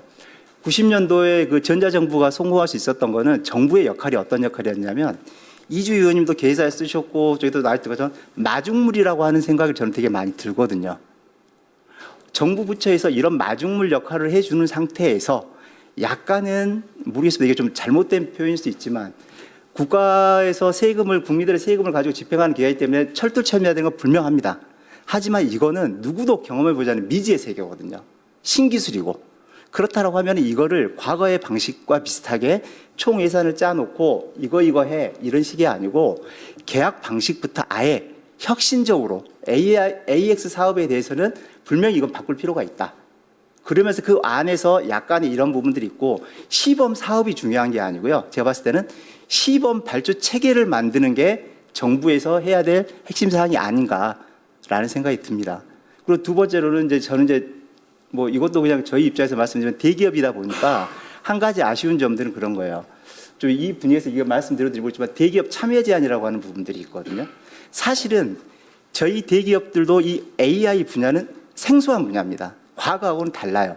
저희들은 회사에서 지금 그 국장께서 발표하셨을 때 AI 민주정부라는 호칭을 쓰는데 저희는 Being AI라고 써요. 이게 뭐냐면 모든 시스템 단순 도구가 아니고 아예 의사결정 구조나 사고 방식을 다 바꾸라고 하는 의미로 저희들이 이제 그런 용어들을 좀 쓰거든요. 그런 의미에서 보면은 저희도 어찌 보면 이 AX 사업 자체가 대기업도 약간의 초보이기 때문에 이렇게 뭐 이런 부분에 대한 대기업 참여 제한을 제한한다든지 어떤 이제 컨소 비율을 약간의 딱딱하게 5대5로 해라 몇 대 몇으로 해라 이런 식으로 할 게 아니고 이런 부분 발주 체계도 과감하게 AI화 시켜서 정말 AI 시대에 걸맞게끔 사고 방식을 말 그대로 여기 나와 있는 것처럼 대전환이 필요한 게 아닌가. 그런 부분들을 좀 강력하게 좀 건의를 드리고 싶고 오늘 저 과장님도 오셨고 국장님도 계시기 때문에 행안부가 아무래도 전자정부 사업을 주도적으로 했기 때문에 이 AI 사업에 대한 공공 AX 이 부분의 사업을 주도적으로 하는 부처이기 때문에 좀 부처 간의 논의를 통해서 예산부터 이런 발주 체계를 사업이 시범 사업이 아니고 발주 체계를 한번 시범 발주 체계를 새로운 걸 한번 적용해서 만들어 본다라는 사고 방식으로 한번 해 주신다든지 이렇게 되면 큰 발전이 되고 이런 것들 하나가 성공 사례가 되면 이게 널리 전파가 될 것 같거든요. 그게 저는 마중물 역할이 아닌가라는 생각이 듭니다. 이상입니다. 네, 감사합니다. 오늘 앞에서도 어떤 주제로 던져주셨지만 AI 시대로 AX 시대로 바뀌면서 이제 발주 체계나 조달, 특히 이 사업 대가 관련해서는 꼭 체계화를 하고 잡아놓고 가야 될 것 같고요. 그 다음에 진짜 AI, AX 시대에서는 대기업 참여 제한이 필요한가에 대한 강한 어필을 해주셨습니다. 제가 알고 있기로는 저 오늘도 연락을 받은 다음 주에 아마 과기부에서 AX 뭐 대가 산정 뭐 이런 또 회의랑 계획들이 잡혀 있으신 걸로 연락을 받았는데 코사랑 그래서 이런 것들이 일단 밖에 계신 현직이나 아니면은 민간에 계신 분들은 빨리 정부에서 어떤 가이드라인이나 뭐 방향성을 좀 제시해 주기를 좀 기다리고 계신 것 같습니다. 네, 좋은 말씀 감사드리고요. 그다음에 다음번 순서로는 한국 IBM의 김민성 상무님께서 발표해 주시겠습니다. 큰 박수 부탁드립니다. 네, 반갑습니다. 우리 AI 민주정부의 시작 그리고 전자정부의 시작의 첫 줄은 항상 과거 경제기획원에서 IBM 컴퓨터를 들여놨다로 시작을 하는데요. IBM이 좋은 기회를 가질 수 있게 해주셔서 감사드리고요. 당시에는 IBM이 한국에서 그런 역할을 했습니다마는 지금은 시간이 많이 지나서 우리의 기술, 우리의 기업, 우리의 정부가 워낙에 기술력이 뛰어난 상황이 돼서 오히려 IBM 같은 글로벌 기업의 역할이 한국 기업과 기술과 함께 해외로 진출하는 관점에서의 말씀을 좀 드리고자 합니다. 지금 정부에서도 소버린 AI를 강조하고 계시는데요. 데이터의 주권, AI 모델에 대한 주권, 인프라에 대한 주권으로 소버린 AI 스택을 구성을 하시게 되는데 그 소버린 AI의 스택 구성을 이제 한국의 기술 또 글로벌 기술과 같이 하이브리드로 구성을 해서 글로벌 기업의 채널이나 네트워크를 통해서 해외로 진출한다면 한국 기업에도 도움이 되고 글로벌 기업도 활용하실 수 있는 방향이라고 생각하고 있습니다. 예를 들면 한국에서 K-엔비디아를 지향하는 기업의 한국 기술력하고 오픈소스 AI 모델, 글로벌에 있는 오픈소스 AI 모델을 탑재해서 글로벌 기업의 채널이나 네트워크를 통해서 해외로 진출하는 방식을 적용한다고 했을 때 그 아이템으로 공공 AX 또한 고려되실 수가 있고요. 특히나 공공 AX에 대한 도입이 글로벌에서 중동이랄지 동남아랄지 남미 시장에서는 매우 반응이나 니즈가 강한 편입니다. 그런 점에서는 소버린 AI의 관점에 있어서 공공 AX를 주제로 글로벌 오픈소스 모델들과의 협력을 통한 활용이라는 관점도 한번 고려해 주셨으면 하는 말씀을 한번 올리고요. 두 번째는 그 AI 거버넌스 이제 규제 대응 관점에서의 AI 거버넌스가 준비가 되어야 되는데 실제로 기업들이나 지자체는 아직은 좀 그 필요성이나 중요도를 충분히 느끼고 있지는 못한 편입니다. 실제로 지자체를 만나서 말씀을 들어봐도 AI 거버넌스, 그러니까 컴플라이언스나 리스크 매니지먼트 관점에서의 거버넌스는 중앙정부 또는 전담 기관이 하는 역할로 인식하고 계시는 경우들이 있고요. 또 기업 입장에서도 요즘에는 자체적인 AI 개발 모델들을 내부적으로 구축을 해서 계열사별로, 부서별로, 지역별로 AI 모델 개발이 상당히 활발하게 일어납니다. 그 활발하게 일어나는 AI 활용에 있어서 어떤 표준화된 관리나 기준에 있어서의 도입이 사실 처음에는 고려되지 않고 적용이 되게 되거든요. 그 활용을 활성화시킨다는 점에서는 충분히 필요하고 도입과 개발이 활발히 일어나야 되는데 막상 그러고 나면 이제 활발하게 개발된 모델들을 관리해야 될 필요성이 느껴지게 되고 규제 준수 또 리스크 매니지먼트 이런 차원의 필요성을 그 다음에 생각하시게 되는 게 현실적인 것 같습니다. 근데 기업 관점에서 봤을 때는 그런 부분을 사전에 인지하고 있었으면이라는 생각을 하고 있고요. 그런 역할을 기업들이 또 지자체도 하실 수 있도록 중앙정부 차원에서 관심을 가져주셨으면 하는 생각입니다. 세 번째는 오늘 마침 데이터 위원장님도 참석을 해주셔서 그 기업이나 지자체들이 갖고 계시는 질문 중에 하나가 특히 지자체에서 그런 말씀들 많이 주시는데 이 데이터를 취합하고 데이터를 관리하고 표준화한다는 표현이 맞는지 모르겠습니다. 그러한 역할을 또는 큰 그림에서 어떻게 해나갈지에 대해서 서로 간에 얘기를 나누시는 경우들이 많이 있거든요. 무슨 말씀이냐면 예를 들면 항만, 스마트 항만, AI 항만이다 이런 아이템을 가지고 추진을 하려고 했을 때 그 데이터의 소유와 또는 데이터의 관리를 다양한 부서와 부처에서 하시게 되고 지자체도 포함해서 그러면 그걸 어떻게 해결해 나갈지에 대한 논의가 이루어져야 사실은 그 과제가 이루어지게 되는데 그 데이터에 대한 관리를 어떻게 해갈지에 대해 막막함이 너무 크다 보니 그 논의로 사실 이어지는 것 자체도 시도하시기가 간단치 않은 것 같습니다. 물론 전담된 룰이 있거나 표준화된 내용이 있을 거라는 생각은 안 들고요. 당연히 사용하는 기관과 수요자들의 상황에 맞춰서 적용이 돼야 될 텐데 지금 상황은 처음이다 보니까 그 수요자들도 어떠한 기준으로 이걸 적용해야 될지 많이 가지고 있는 게 기준이 될지 중요하다는 것이 기준이 될지 중요하다는 것은 어떤 것이 기준이 되는지 이런 것들에 대한 고민들이 많으신 것 같습니다. 그래서 그 과제들을 준비하시거나 계획하시는 정부 기관이나 또는 지자체에서 오히려 기업들한테 그런 의견을 물어보기도 하시고 하는 점이 있어서 저희도 같은 궁금증을 가지고 있어서 한번 기회 될 때 어떤 큰 그림이 있다면 같이 공유해 주시면 좋을 것 같다는 생각이고요. 마지막으로는 좀 단기적인 관점에서의 말씀입니다. 지금 상황이 이제 반도체 수급에 대한 문제 그리고 AI가 워낙에 확산되다 보니까 IT 장비 수급에 있어서 가격 변화라든지 시장의 불안정성이 큰 편입니다. 이런 상황은 사실은 앞으로 또 반복된다, 얼마나 지속된다 이런 점을 예상할 수는 없는데요.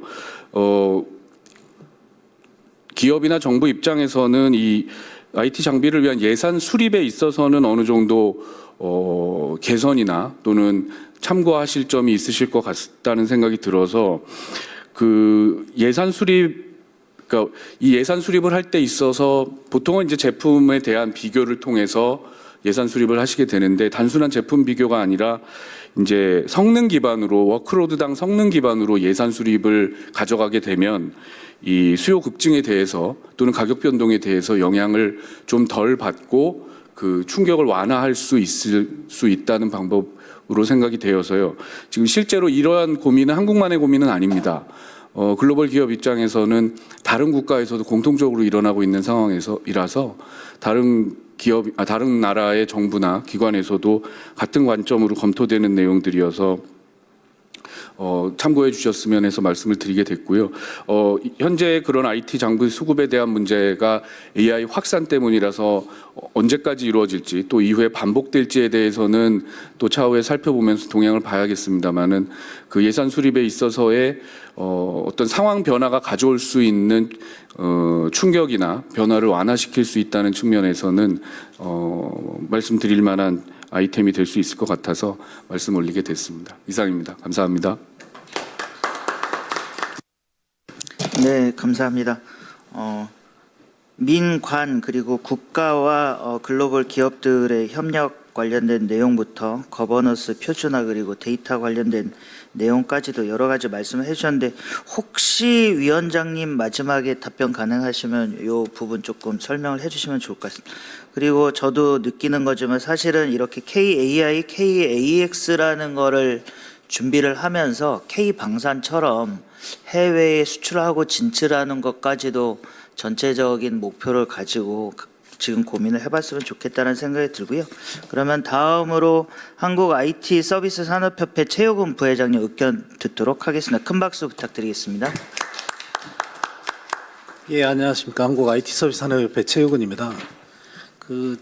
이제 AI라는 게 첨단 미래의 용어처럼 들리는데 저희가 느끼는 거는 이게 이제 디지털 전산화부터 이렇게 진화되는 과정이라고 보고 있거든요. 우리 생태계가 어떤 이제 서비스 형태가 좀 이제 첨단화되는 그거를 느끼는데 마치 AI가 하늘에서 갑자기 뚝 떨어진 것 같은 그런 어떤 주제를 줘갖고 이렇게 답변하고 제가 생각하는데 좀 무리수가 좀 생기더라고요. 그래서 몇 가지 말씀드리는데 지금 AI법이라든지 보면은 기존 소프트웨어 진흥법하고 유사하게 가고 있어요. 가장 큰 게 뭐 검증, 인증, 또 영향평가 뭐 이런 제품 우선 써라.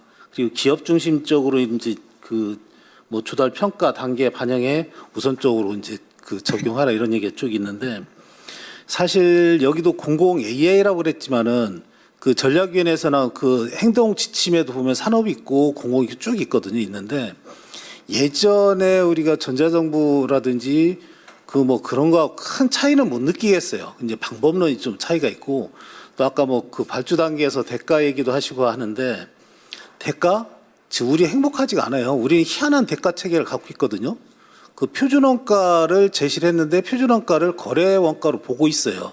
그게 기준이 돼서 사업 특성에 맞게 이게 플러스 마이너스가 돼줘야 되거든요. 그게 표준인데 우리 꼭 그걸 지키려고 하다 보니까 이게 안 맞거든요. 안 맞고 또 하나는 발주 체계에서 우리는 총액 입찰제도예요. 왜 총액 입찰제도면은 우리나라가 입찰제도 입찰할 항목이 세 가지가 있어요. 건설 입찰하고 재화 구매 입찰하고 용역 구매가 있어요. 근데 우린 용역이거든. 용역으로 치부돼 있거든요. 용역에는 뭐 청소 용역부터 뭐 고급 의료 용역까지 다 있어요. 그러다 보니까 용역은 비용으로 인식되기 때문에 처음 예산할 때 총액을 딱 잡아놓으면 그 이상 집행을 못하게 돼 있습니다. 그 국가계약법상. 그래서 우리가 이제 그 타 지식 서비스 쪽하고 해서 우리도 내역 입찰제처럼 해줘라. 건설이 대표적인 내역 입찰제거든요. 물량이 늘어나면은 더 이상 예산을 편성해 돈을 줄 수 있고 또 줄어들으면은 또 덜 줄 수도 있고 하는 그런 내역 입찰제인데 우리는 총액 입찰제를 계속 주장을 해요. 그리고 예산도 우리 수립할 때 명확하지 않은 예산을 수립합니다. 지금 FP로 하는데 FP 사업계획 써가지고 FP 못 짜거든요. 그 대충 추정치만 하는데 그걸 확정 예산으로 해서 그걸 총액 기준으로 가요. 그러니까 요새 같은 경우는 하드웨어 값이 확 올랐잖아요. 우리 쪽이. 100% 올랐잖아요. 더 줄 수 있습니까? 더 못 준대요. 줄 수 있는 방법이 없대요. 근데 건설은 줘요. 목값이 100원 하다가 1000원 하면은 900원을 더 주기 위해 살 수 있거든요. 그거 물량 입찰제라 가능한 거예요. 그럼 우리도 그런 쪽으로 바꿔줘야 된다는 거죠. 그리고 정부하고 계약하는 건 정부하고 계약해서 손해보면 안 되잖아요. 세금 갖고 하는데. 또 이익을 봐야지 또 세금을 걷어서 또 투자가 가능하잖아요. 우리는 정부가 국민한테 이렇게 희생을 강요를 해요. 그럼 국민이 한 기업 희생에 가면은 혼자 손해봅니까? 밑으로 계속 깎이거든요. 그래서 최근에 이상한 이제 거래 형태까지 나왔는데 어쨌든 AI 같은 경우는 입찰 제도가 아까 얘기하셨듯이 혁신적으로 바뀌어야 돼요. 아까 뭐 미 국방성까지 얘기를 했는데 미국이 굉장히 합리적이에요. 근데 우리는 그걸 모방을 하면서도 합리적이지가 않아요. 아까 FP 얘기하셨는데 FP가 기존 워터풀 방식이나 이런 거는 정의가 가능했는데 지금은 AI가 되고 하면서 비기능 요소가 엄청 많아졌거든요. 뭐 보안도 중요해지고 피해 뭐 품질 엄청 중요한 게 많아졌는데 우리는 기능에 대해서 연구하는 조직이 없어요. FP를 쓴다고 하면서 FP에 대해서 연구하는 조직이 하나도 없어요. 그 이제 뭐 부처에서 하는데 지금 저희가 그래서 외국에는 어떻게 하냐 AI라든지 비기능 어떻게 하냐 해서 보니까 걔들은 스냅이란 별도의 표준 체계를 갖고 적용을 하기 시작했어요. 비기능 요소까지 다 포함해서 FP 사이징하는 툴이거든요. 그럼 우리도 공학적 일을 하면 사이징 툴을 우리 스스로 개발해야 되는데 하는 사람들이 없어요. 기술사 협회도 그렇고 그럼 우리는 그 사이징 툴도 없으면서 뭘 갖고 대가를 주냐. 가장 정확한 거 그 견적 가지고 가격 대가를 주면 돼요. 그때 견적 가지고. 그게 가장 기본적인 거거든요.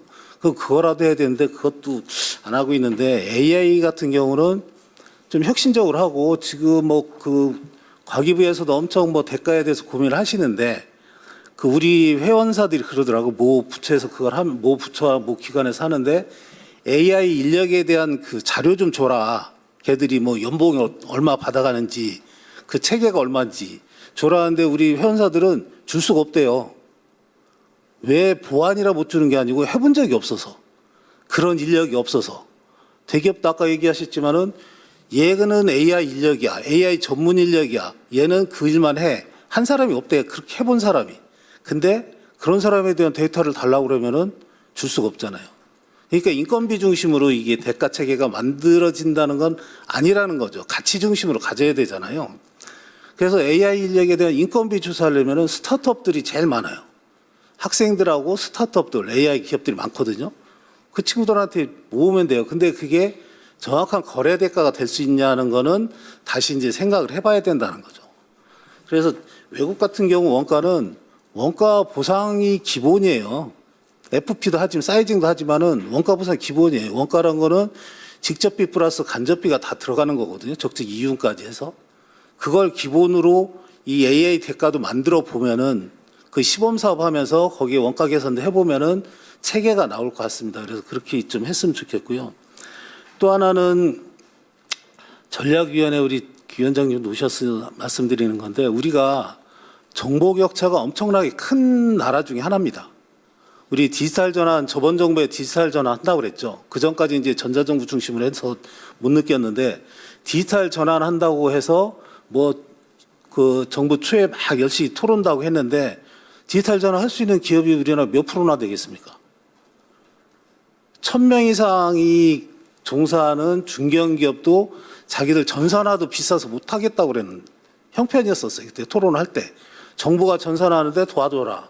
그렇게 이제 얘기를 했는데 그건 잘못된 거잖아요. 그러면 디지털 전환은 우리나라는 10% 정도밖에 안 돼요. 정부하고 대기업 정도. 전산화가 정부하고 어느 정도 된 다음에 이제 지식화가 되면서 AI가 되고 이제 되는 거잖아요. 그래서 그거를 정보개혁 최소 차원에서도 우리 과기부가 기본적으로 노력을 해야 되겠지만 범부처적으로 노력을 해야 되거든요. 우리 90% 차지한 소기업하고 중소 중견기업들이 IT에 대한 혜택이 별로 없어요. 엑셀 쓰고 뭐 ERP, 기본 ERP 뭐 그 정도밖에 못 쓰거든요. 거기서 무슨 AI를 하고 디지털 전환을 합니까? 그래서 우리 전략위원회에서도 그쪽을 좀 집중적으로 해주면 좋을 것 같아요. 예전에는 못했어요. IT가 비싸고. 근데 지금 클라우드, AI 도구가 많잖아요. 그걸 통해서 전체가 IT 격차를 좀 해소시켜주면은 디지털 전환 AI로 확 갈 수 있을 것 같고요. 그렇게 되면 우리나라 시장이 지금 IT 시장이 1점 몇 프로라고 하는데 2%에서 1점 몇 프로 떨어졌어요. 노무현 정부 때 2.2%가 됐었는데 지금 1점 몇 프로로 떨어진 거거든요. 근데 중소기업이나 여기 디지털 전환시키면은 우리 시장이 3배, 4배로 올라요. 걔들이 엄청 많거든요. 그러면 전체 시장 규모도 한 4%까지 올라갈 수 있는 그 기회가 있다고 봅니다. 그렇게 되면 전반적으로 다 수준이 올라가는 거거든요. 같이 중소기업까지. 이게 뭐 중기벤처부나 이런 데는 나눠주기식, 돈 나눠주기식 가지고는 IT 디지털 전환 전혀 안 됩니다. 그거를 각 부처하고 전략위원회에서 해서 그 격차 해소 차원에서 진행을 하면은 엄청나게 수준 올라갈 겁니다. 그거를 공공 AI로 생각해서 좀 해주시고요. 지금 공공 AI 그러니까 옛날 전자정부 생각이 확 나는 거예요. 정부가 국민 서비스를 어떻게 할 건지. 그거는 좀 아니라고 보든 지금은. 그거를 확실히 넘어야 된다고 보고 또 하나 이제 데이터 부분인데 우리나라 데이터 엄청 좋은 데이터 많아요. 공공 데이터 처음 할 때 저는 이제 농림 쪽에 좀 자문을 했었는데 데이터가 엄청 많은데 공유가 안 돼요. 왜 안 됩니까? 그랬더니 개인정보 때문에 안 된대요. 농작물에도 개인정보 보호가 있어서 안 된대요. 그러면 그때는 공공 데이터를 민간한테 줘서 활용하라고 그랬는데 이제 안 줘도 되잖아요. 데이터 댐을 농림부 관련 데이터를 다 갖고 있으면은 그걸 쓰고 싶은 사람 안에 들어가서 그 LLM이나 활용해서 자기가 원하는 그 결과치만 가져가면 되는 거잖아요. 그 안 줘도 되는 데이터 댐을 각 부처마다 만들어 갖고 공공에서 나오는 각 부처에 나오는 모든 데이터를 모아지면은 그 엄청난 가치가 있다고 보거든요. 흘려버리지 말고 아까 뭐 데이터 표준도 안 됐지만 그거 뭐 해석을 해서 다 하면은 엄청난 기회가 있을 것 같습니다. 그 외에도 여러 가지 하고 싶은 말 많은데 이제 시작인 것 같아갖고 또 하나 AI 안전 쪽도 또 이제 그 얘기하는 사람들이 있기 때문에 같이 이제 포괄적으로 얘기하고 AI에 대해서 이제 이번 기회에 다시 한번 생각하는 그런 기회가 됐으면 좋겠습니다. 예.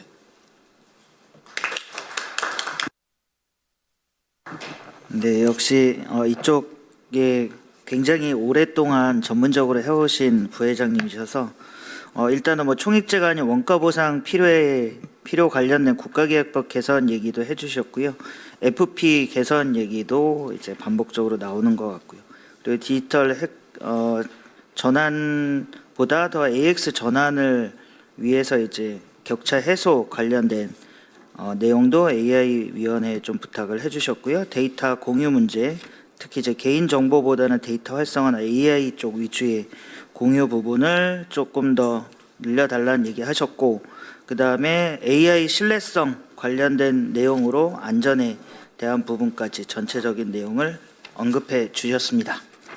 네, 그러면 다음으로는 과학기술정보통신부의 권호민 소프트웨어 산업과장의 의견 듣도록 하겠습니다. 큰 박수 부탁드리겠습니다.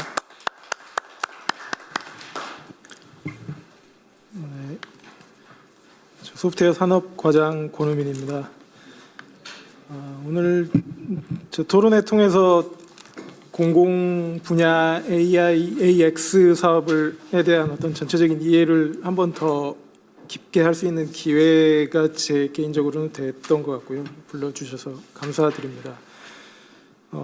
저희 오늘 제 말씀은 이제 저희 소프트웨어 산업과가 어떤 역할을 하고 있는지 뭐 잘 아시겠지만 한 번 더 부연해서 말씀을 드리고, 그 다음에 오늘 지적해 주신 문제 인식에 대해서 저희가 어느 방향으로 이제 공감을 하고 있는지, 그 다음에 그 제안해 주신 대응 방향에 대해서 뭐 제가 어떻게 인지를 했는지 말씀드리는 순서로 제 의견을 말씀을 드리겠습니다.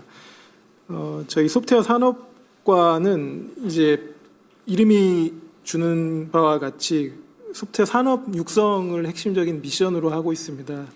그 이제 일반적인 전문 소프트웨어 기업 육성부터 뭐 공공 소프트웨어 사업, 지역 소프트웨어 산업까지 이제 포괄적으로 하고 있는데요. 특히 공공 소프트웨어 사업 분야에 대해서는 이 공공 소프트웨어 사업을 통해서 우리 소프트웨어 기업들이 성장할 수 있는 기회가 될 수 있도록 이런 사업 참여 과정에서 여러 가지 부당한 대우나 이런 것들을 받지 않도록 과업심의위원회라든지 이런 것들을 통해서 이제 어떻게 보면 소프트웨어 산업 진흥의 입장에서 발주기관, 그러니까 공공기관들을 뭐 규제한다고 표현하기는 어렵지만 일종의 규제하는 역할을 하고 있습니다. 그래서 그런 여러 가지 상세한 조항들이 이제 그 소프트웨어 진흥법 안에 갖추어져 있고, 오늘 저를 여기 오라고 하신 이유가 이제 그런 것 때문이라고 지금 이해를 하고 있습니다. 그리고 뭐 잘 아시는 바와 같이 이제 저희 국장님 계시는 행정안전부에서는 전체적인 그 공공 분야의 그 시스템을 얼마나 효율적으로 구축할지에 대해서 고민을 하고 있으시고,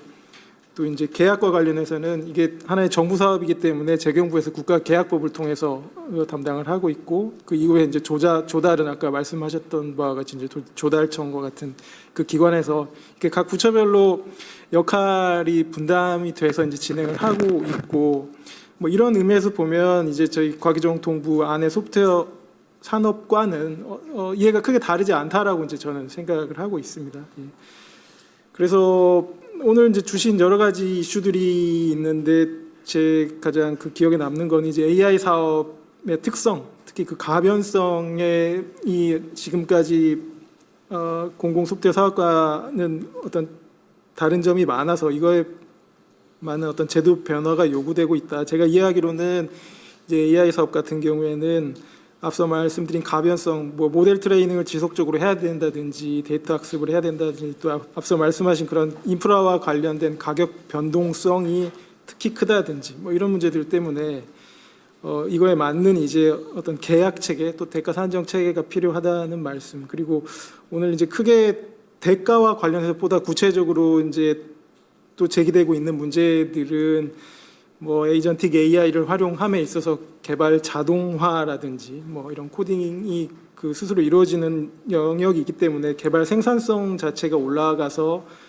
대가 산정 체계의 어떤 변화가 필요하다는 의견, 또 앞서 이제 저 말씀하셨다시피 어떤 고급 또는 어떤 심화 기술에 대한 어떤 특화 인력에 대해서 기존 인건비 체계로 담기 어렵다는 문제, 또 저기 최욱은 부회장님께서 말씀해 주셨지만 이제 기존 FP 체계에서 어떤 기능 요소로 측정할 수 없는 비기능적 요소들을 어떻게 대응을 할 건지 이런 것들에 대한 전반적인 문제들은 이제 저희도 이제 인식을 하고 있습니다. 그래서 이거와 관련해서 이제 긍정적이고 고무적인 일은 오늘 토론회 주최하신 이주희 의원님께서 그 발의하신 국가계약법 어떤 개정안, 그러니까 계약 금액을 조정할 수 있도록 하는 그 근거를 국가계약법 개정안으로 발의를 해주셔서 지금 논의가 되고 있고요. 또 한편으로는 그 과업 변경 심의를 이제 의무화하는 법안을 또 이혜민 의원님께서 이제 소프트웨어진흥법 개정안을 통해서 발의를 해주셨습니다. 그러니까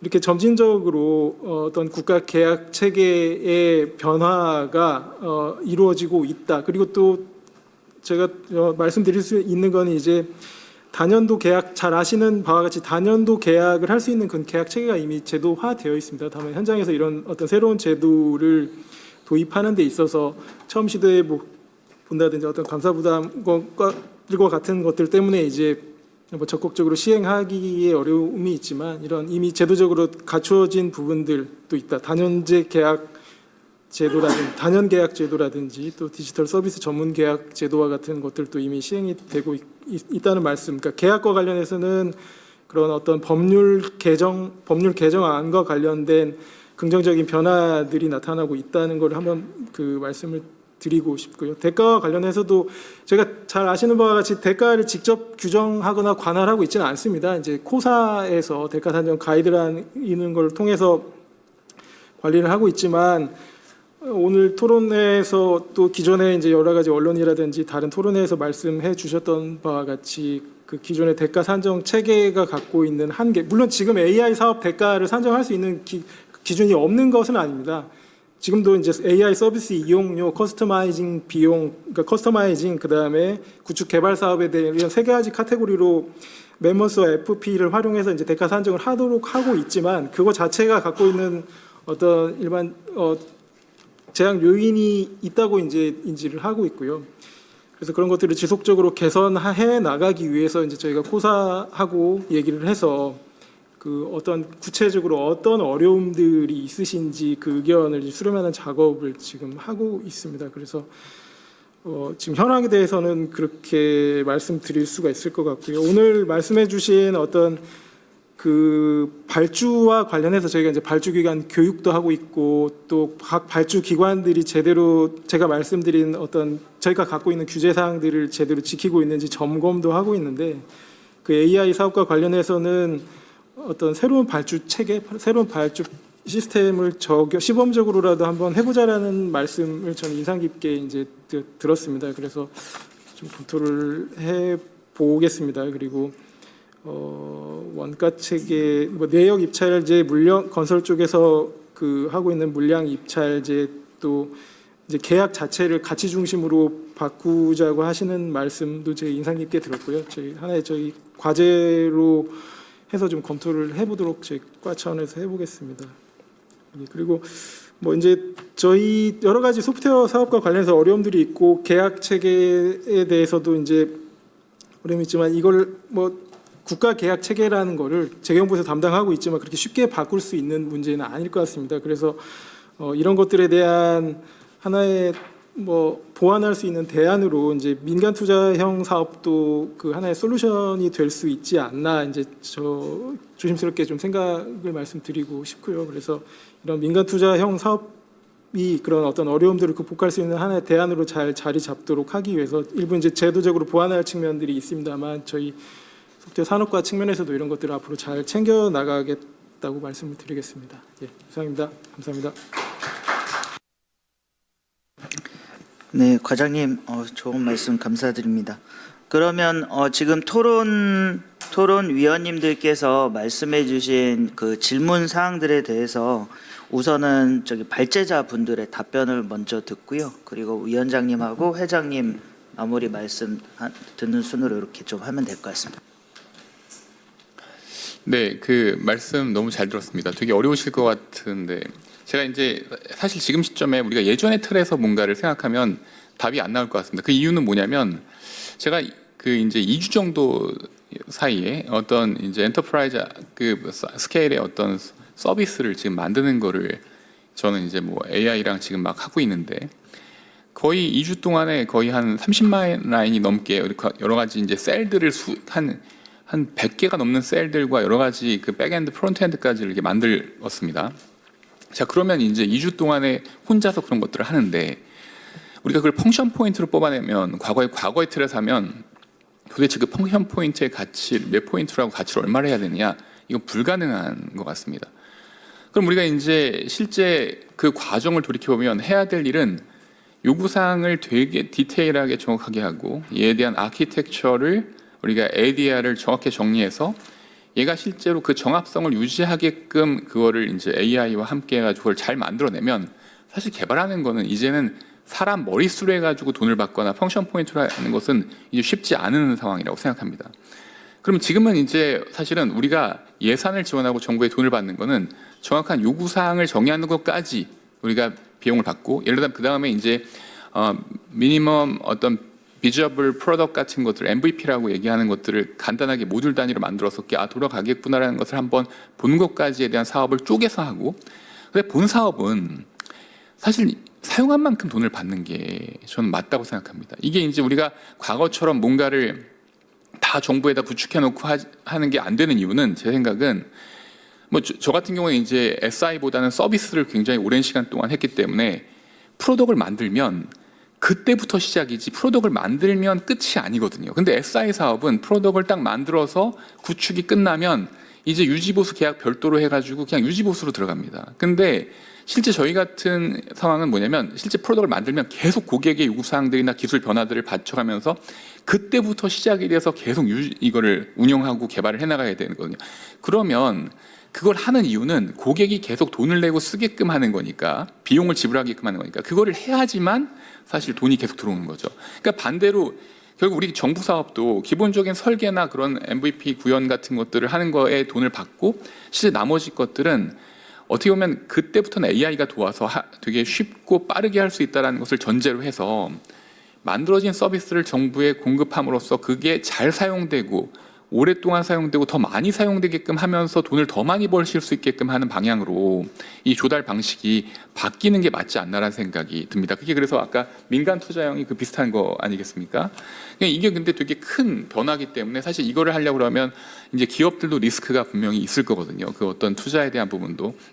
그런 것들이 잘 고민이 돼서 됐으면 좋겠고, 아까 이제 최우근 부회장님께서 한 가지 더 말씀하신 것 중에서 국가 데이터에 대한 말씀을 하셨는데, 제가 이제 공공데이터 전략위원회를 하면서 느낀 거는 우리나라 정부 시스템이 아까도 말씀드렸지만 시스템이 다 사일로화돼서 어떤 기업들이 어떤 데이터에 대한 거버넌스나 이런 스키마나 코드 체계에 대한 걸 정하지 않고 가기 때문에 따로따로 프로젝트를 하면서 그 코드 체계나 마스터 데이터 구성이나 이것들을 따로 합니다. 그러다 보니까 어떤 예를 아주 뭐 극단적인 예로 어떤 시스템에서는 남자 여자를 MF로 하고 어떤 사람은 영일로 하고 어떤 사람은 남자 여자라는 단어로 하고 하면 우리가 그 데이터들을 결국은 모아서 조인하고 그것들을 어떤 분석을 하기 위해서 이게 사일로를 그냥 해결한다고 끝나는 게 아니라 데이터가 조인 가능하게 결합돼서 뭔가 분석이 가능하게끔 돼야 되는데 그게 준비가 안 돼 있습니다.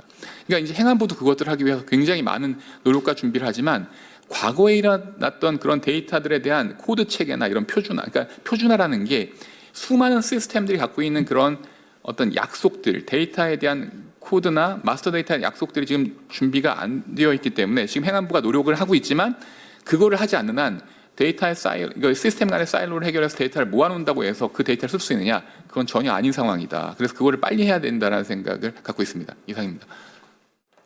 굉장히 다양한 말씀을 해주셨는데 아마 그 제가 답변 가능한 부분이 있고 아마 어려운 부분도 있을 것 같습니다.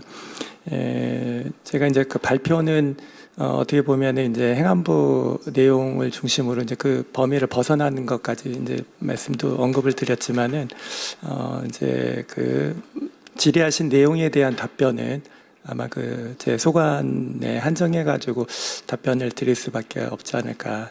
나머지는 제 개인적인 의견이 될 것 같습니다. 우선은 그 신뢰성 관련해서 쭉 말씀해 주셨는데요. 기본적으로 지금 정부에서도 그 윤리 원칙이나 윤리 기준을 마련하고 있습니다. 행안부에서도 지금 그 윤리 원칙이 만들어지면은 그에 따른 이제 공공 분야 적용할 수 있는 좀 더 상세한 그 기준들을 이제 구체화해 나갈 예정입니다. 그래서 그런 부분에 대해서 말씀을 좀 드리고요. 그리고 이철우 교수님께서 말씀하신 모두 국민 참여 이제 통합 플랫폼 관련해서 이제 제안 시에 고려할 사항들에 대해서 좀 말씀해 주신 것 같습니다. 실질적으로 현재는 제가 말씀드린 대로 그 정보의 이제 비대칭성에 의해서 정부 중심으로 이제 의사결정이 되고 있고 책임 소재 부분도 있기 때문에 그렇게 흘러왔습니다. 아무튼 저희가 앞으로 이제 진행할 때에는 국민들의 이제 정책 참여를 어떻게 좀 촉진시킬 것이냐, 그에 따른 그 제도 개선이 우선은 좀 뒷받침이 좀 돼야 될 것 같습니다. 그리고 그 실질적으로 촉진할 수 있는 부분에 있어서는 그 데이터적 아니 AI적으로 저희가 좀 지원할 수 있는 부분들은 계속 이제 고민해 나가겠다라는 말씀 좀 드리겠습니다. 그리고 그 SK의 이경환 위원님께서 특히 현재 이제 진행하고 있는 사업들이 기존 사업하고의 어떤 그런 차이점, 차별화 이런 부분들도 잠깐 말씀하신 것 같습니다. 한편으로 보면 정부에서는 지금 AI 사업하고 기존의 SI 사업하고는 공통점도 있고 차별점도 있습니다. 네, 그러다 보니까 그거를 어떻게 이해하느냐에 따라 가지고 비슷하게 보시는 분들도 있고 완전히 다른 차원으로 보시는 부분들도 있습니다. 그래서 지금 그 AI 기술이라든지 이런 시장이 급변하고 있기 때문에 이런 부분들을 저희가 이제 수용성을 좀 키우면서 정책적인 수용성을 키우면서도 또 한편으로 보면은 공공 부분에서 이제 테스트베드와 해서 초기 시장을 또 창출해야 되는 부분 두 가지 미션을 같이 지금 해야 되는 어려움이 있다. 네, 그런 측면에서 좀 이해해 주셨으면 하는 그 말씀을 좀 드리겠습니다. 그리고 그 전체적으로 봤을 때 그 발주제도 관련해서는 그 공공기관은 이제 정해져 있는 발주제도를 이용하는 이용자 측면에 있다고 하겠습니다. 이제 그런 측면에서 그 각 행정 공공기관들이 발주제도의 어떤 개편 사항이라든지 AI 사업의 특성을 제대로 알 수 있도록 어떻게 하면은 그 이해도를 높일 건지 그 변화 관리 체제를 잘 갖추는 게 저희 행안부로서는 좀 필요한 영역이 아닐까 그런 말씀을 또 드리겠습니다. 그리고 나머지 사항에 대해서는 아마 좀 개인적으로 나중에 오시면 의견을 드리도록 하겠습니다. 국장님 한 가지 더 질문. 요거는 답변을 해주셔야 돼요. 한국형 LMN 진행과 수준이 어느 정도 되고 있는지를 좀 말씀해 달라고. 네, 이걸 여쭤보는 이유 중에 하나가 아까 그 김민성 상무님 물어보신 발제하신 거하고 좀 내용이 좀 연결돼 있는데요. 저희 학교에서 최근에 이제 그 해외 대학의 캠퍼스를 작업을 하고 있는데 저희 쪽에서도 이제 이제 해외에 있는 클로드라든가 뭐 이런 걸 이용해서 이제 해외에 있는 라지 랭귀지 모델하고 연계하는 것들은 저희가 충분히 가르칠 수도 있고 새로운 컨텐츠나 재밌는 컨텐츠 그래서 주니어 어떤 워커들이 그 어떤 도메인 날리지와 함께 뭐 이렇게 좀 시니어화 될 수 있는 좀 역량을 갖추는 형태로 만들기 위한 여러 가지 프로그램을 제공을 하고 있는데 그런 학교에 가서 이제 미국형 그러니까 제가 이런 표현을 쓰면 웃기긴 합니다만 뭐 그냥 일반적으로 많이 사용되고 있는 챗GPT라든가 제미나이 같은 라지 랭귀지 모델을 교육을 계속 해야 된다는 것보다는 저희 한국형 라지 랭귀지 모델이 어떻게 만들어진다면 이거에다가 이제 저희가 유스 케이스를 좀 만들어서 실제로 교육할 수 있는 것들이 좀 이건 뭐 국회니까 얘기를 드리자면 국위 선양해도 좋을 것 같고 여러 가지 이제 도움이 될 수 있는 부분들이 있을 것 같아요. 저 여쭤본 거라서 혹시 뭐 약속하거나 뭐 이 부분 녹화해서 삐 처리해도 될 것 같습니다만 좀 알 수 있으면 좀 좋을 것 같습니다.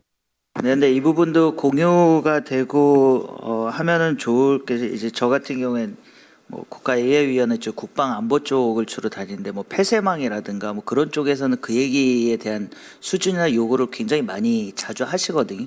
그래서 국가 관련된 부분이 우리께 어느 정도 수준인지 어느 것들이 공급되는지 이런 것도 많이 좀 홍보해 주시고 알려주시면 좋을 것 같습니다. 아마 저보다는 여기 권 과장님께서 이 부분에 대한 이제 그 설명은 더 정확하실 것 같은데요. 범정부 AI 공통 기반을 저희도 같이 하고 있기 때문에 그런 측면에서 말씀드리면은 지금 이제 말씀하신 거는 저는 그 이제 그 개방형 생태계라는 측면에서 이거를 좀 이해를 했습니다. 실질적으로 그 개방형이라고 하는 부분들은 AI 이제 기술이라든지 시장 입장에서 보면은 이제 추구해야 되는 이제 큰 가치라고 할 수 있겠습니다.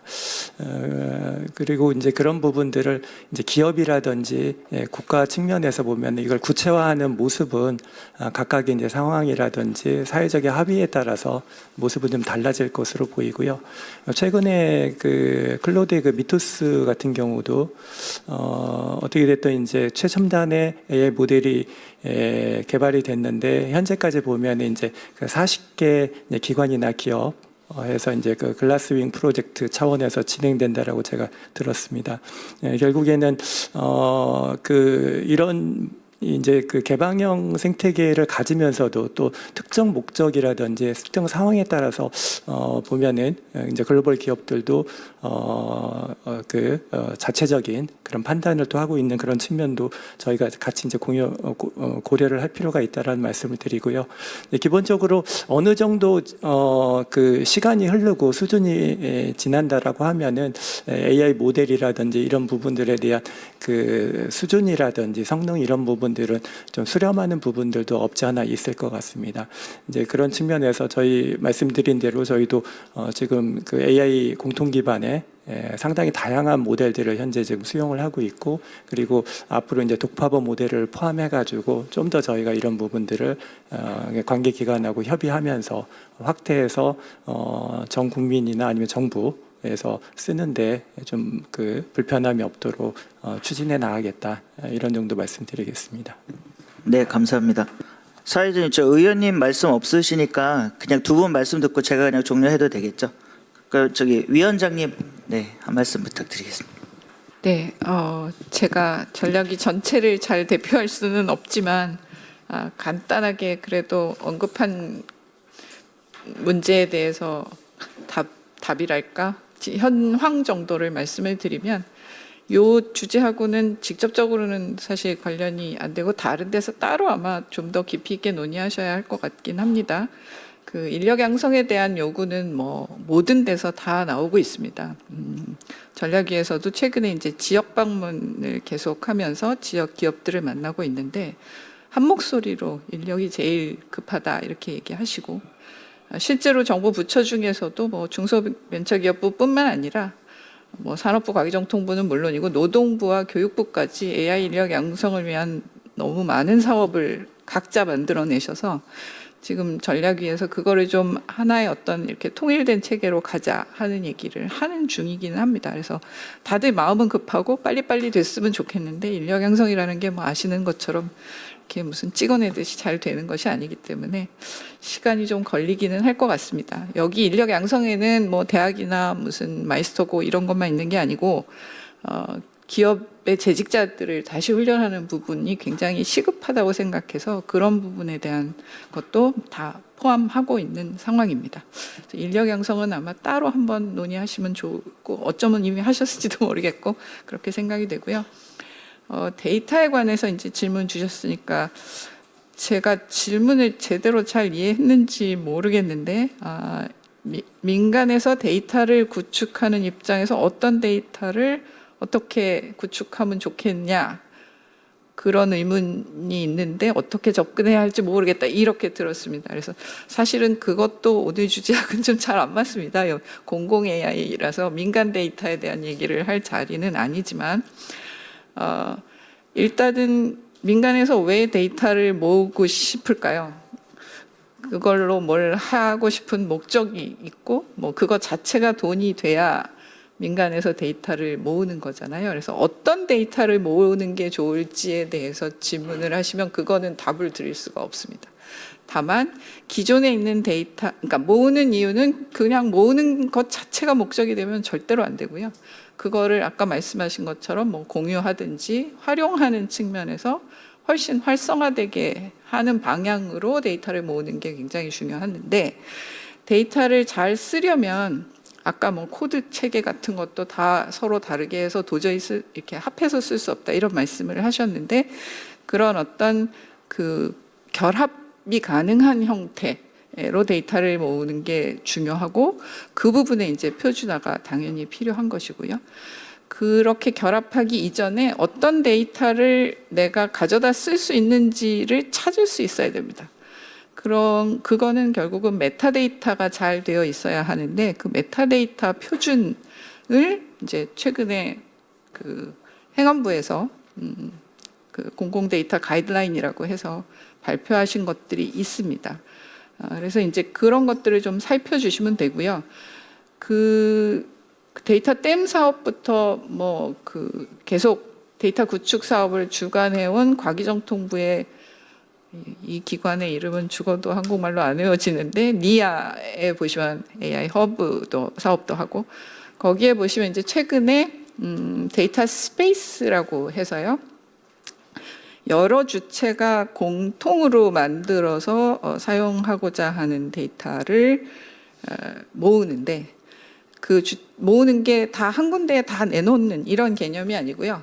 각각의 데이터는 각자 그 권리와 뭐 권한을 다 유지하면서도 공통으로 데이터를 활용할 수 있는 이런 뭐라 그럴까요? 그러니까 래퍼 같은 거를 위에 씌우는 이런 개념으로 데이터 스페이스 사업을 시작했고 그런 방향으로 좀 더 활용성이 많도록 노력하는 일을 R&D 사업으로 시작한 것 같아요.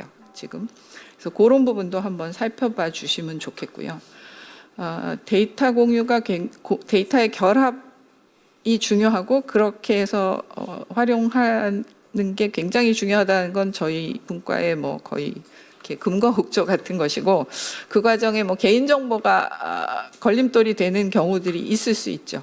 그래서 이제 그런 부분도 어떻게 좀 더 사용자 입장에서 너무 어렵지 않게 지금은 개인정보를 포함하는 데이터를 이용해서 학습을 하려면 뭐 너무나 그 규제가 어려워서 그 시간도 많이 걸리고 그런 부분에 어려움이 있는데 그런 부분을 최대한 풀도록 지금 뭐 규정도 개정하고 여러 가지 노력을 하고 있습니다.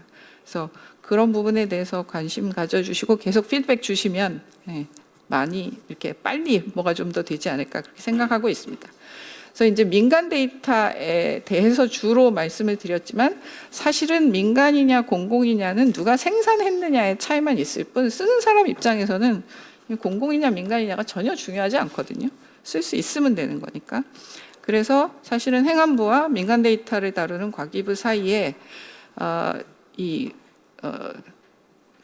녹화가 된다 그러니까 약간 걱정되지만 사이로가 없다고는 말할 수 없습니다. 그러나 이제 그거를 조금씩 낮추는 일을 저희 데이터 분과에서 열심히 하고 있으니까 이제 하나의 공통된 기준으로 품질도 관리하고 하나의 공통된 기준으로 메타데이터도 관리하고 이런 방향으로 하나하나 이렇게 준비하고 있으니까 관심 가지고 봐주시면 좋겠습니다. 뭐 그런 정도로 답을 가름하겠습니다. 네, 위원장님 말씀 감사합니다. 그래도 큰 의미에서는 고민스러운 문제들이 지금 다 계속 진행하고 준비하고 계시다는 답변으로 듣겠고 또 세부적인 내용들은 또 개별적으로나 위원회 쪽으로 또 질문을 주시면 될 것 같습니다.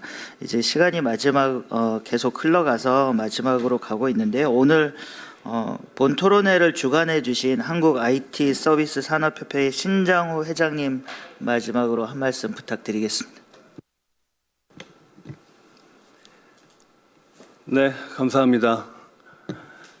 정말 열띠면서도 발전적인 토론 이어주신 송호철 위원님, 이세영 국장님 너무 정말 감사의 말씀드리고요. 또 5분의 토론자 분들도 너무 열띠게 현실적인 얘기 말씀해 주셔서 너무 감사의 말씀드립니다. 또한 너무나도 깔끔하면서도 이렇게 정확하게 시간을 맞추는 진행을 한 걸 처음 보는 것 같은데요. 진행해 주신 동국대 박진호 교수님께도 감사의 말씀드립니다. 작년부터 시작해서 금년도까지 여러 차례 이런 국회 토론에 제가 참석을 했었습니다. 그때만 해도 이제 업계 대표 패널로 주로 참석을 했는데 오늘은 협회 회장 자격으로 하다 보니까 좀 책임감도 좀 느끼고 또 말하는 거에 대해서 좀 더 고민을 하게 되는 자리인 것 같습니다. 환영사에서도 말씀드렸습니다마는 이러한 토론과 이런 내용이 일회성으로 끝나면 절대 안 된다고 생각을 하고요. 우리의 민간의 그 혁신의 역량 그리고 또 여러 차례에 걸쳐서 지금 이런 과정을 계속 만들어주고 계신 이주희 의원님 그리고 국회에서의 아마도 입법 과정까지 정리가 된다면 정부의 강한 추진력까지 연결이 된다면 우리나라는 국가 AI 부분에서 분명 뭐 이재명 대통령께서 얘기하시는 3위 글로벌 3위를 달성하고 우리나라는 AI 민주정부를 달성할 수 있지 않을까 생각합니다. 궁극적으로 민주정부가 지향하는 바는 국민이 좀 더 편안하게 쉽게 안락하게 사는 걸 의미한다고 생각할 수 있을 거고요. 그런 날이 올 때까지 IT 서비스 산업협회는 자리를 지키고 늘 주관하면서 그 모임을 만들어 나가겠습니다. 실천이 가장 중요하다고 생각하고요. 될 때까지 해야 됩니다. 될 때까지 여기 계신 분들 모두 참여 좀 적극적으로 부탁드리고요. 모쪼록 참여하셨던 모든 분들이 진짜 AI 시대가 됐다. 우리나라 AI 시대가 앞서 나가고 있다라는 그런 효능감을 느낄 수 있는 그런 날이 올 때까지 관심과 참여 부탁드리겠습니다. 감사합니다. 네, 오늘 장시간 동안 여러 대표자분들께서 나오셔서 좋은 말씀 해주셔서 너무 감사하고요. 마지막 회장님께서도 정리해 주셨지만 오늘 이 토론회가 대통령과 정부에서 진행하고 있는 이 AI 빅3뿐만이 아니라 한국의 AI, AX 산업을 더 활성화시키고 추진하기 위한 정부나 국민들의 관심을 보여주는 내용이었다고 생각이 듭니다. AX 공공 쪽이 더 주도적으로 모범을 보여주시고 산업을 더 키워주시는 사례를 만들어주시면 좋겠고요. 회장님께서도 말씀해 주셨지만 이게 끝이 아니고 앞으로 관련된 세부 내용을 논의할 수 있는 실무 TF도 진행이 되고 추진이 됐으면 좋겠다는 말씀을 드리겠습니다. 그리고 저도 한마디만 더 보태자면 아까도 말씀드렸지만 KAI, KAX를 수출하는 그날까지 여기 계신 모든 분들 모두 열심히 노력해 주시면 감사하겠습니다. 수고하셨습니다.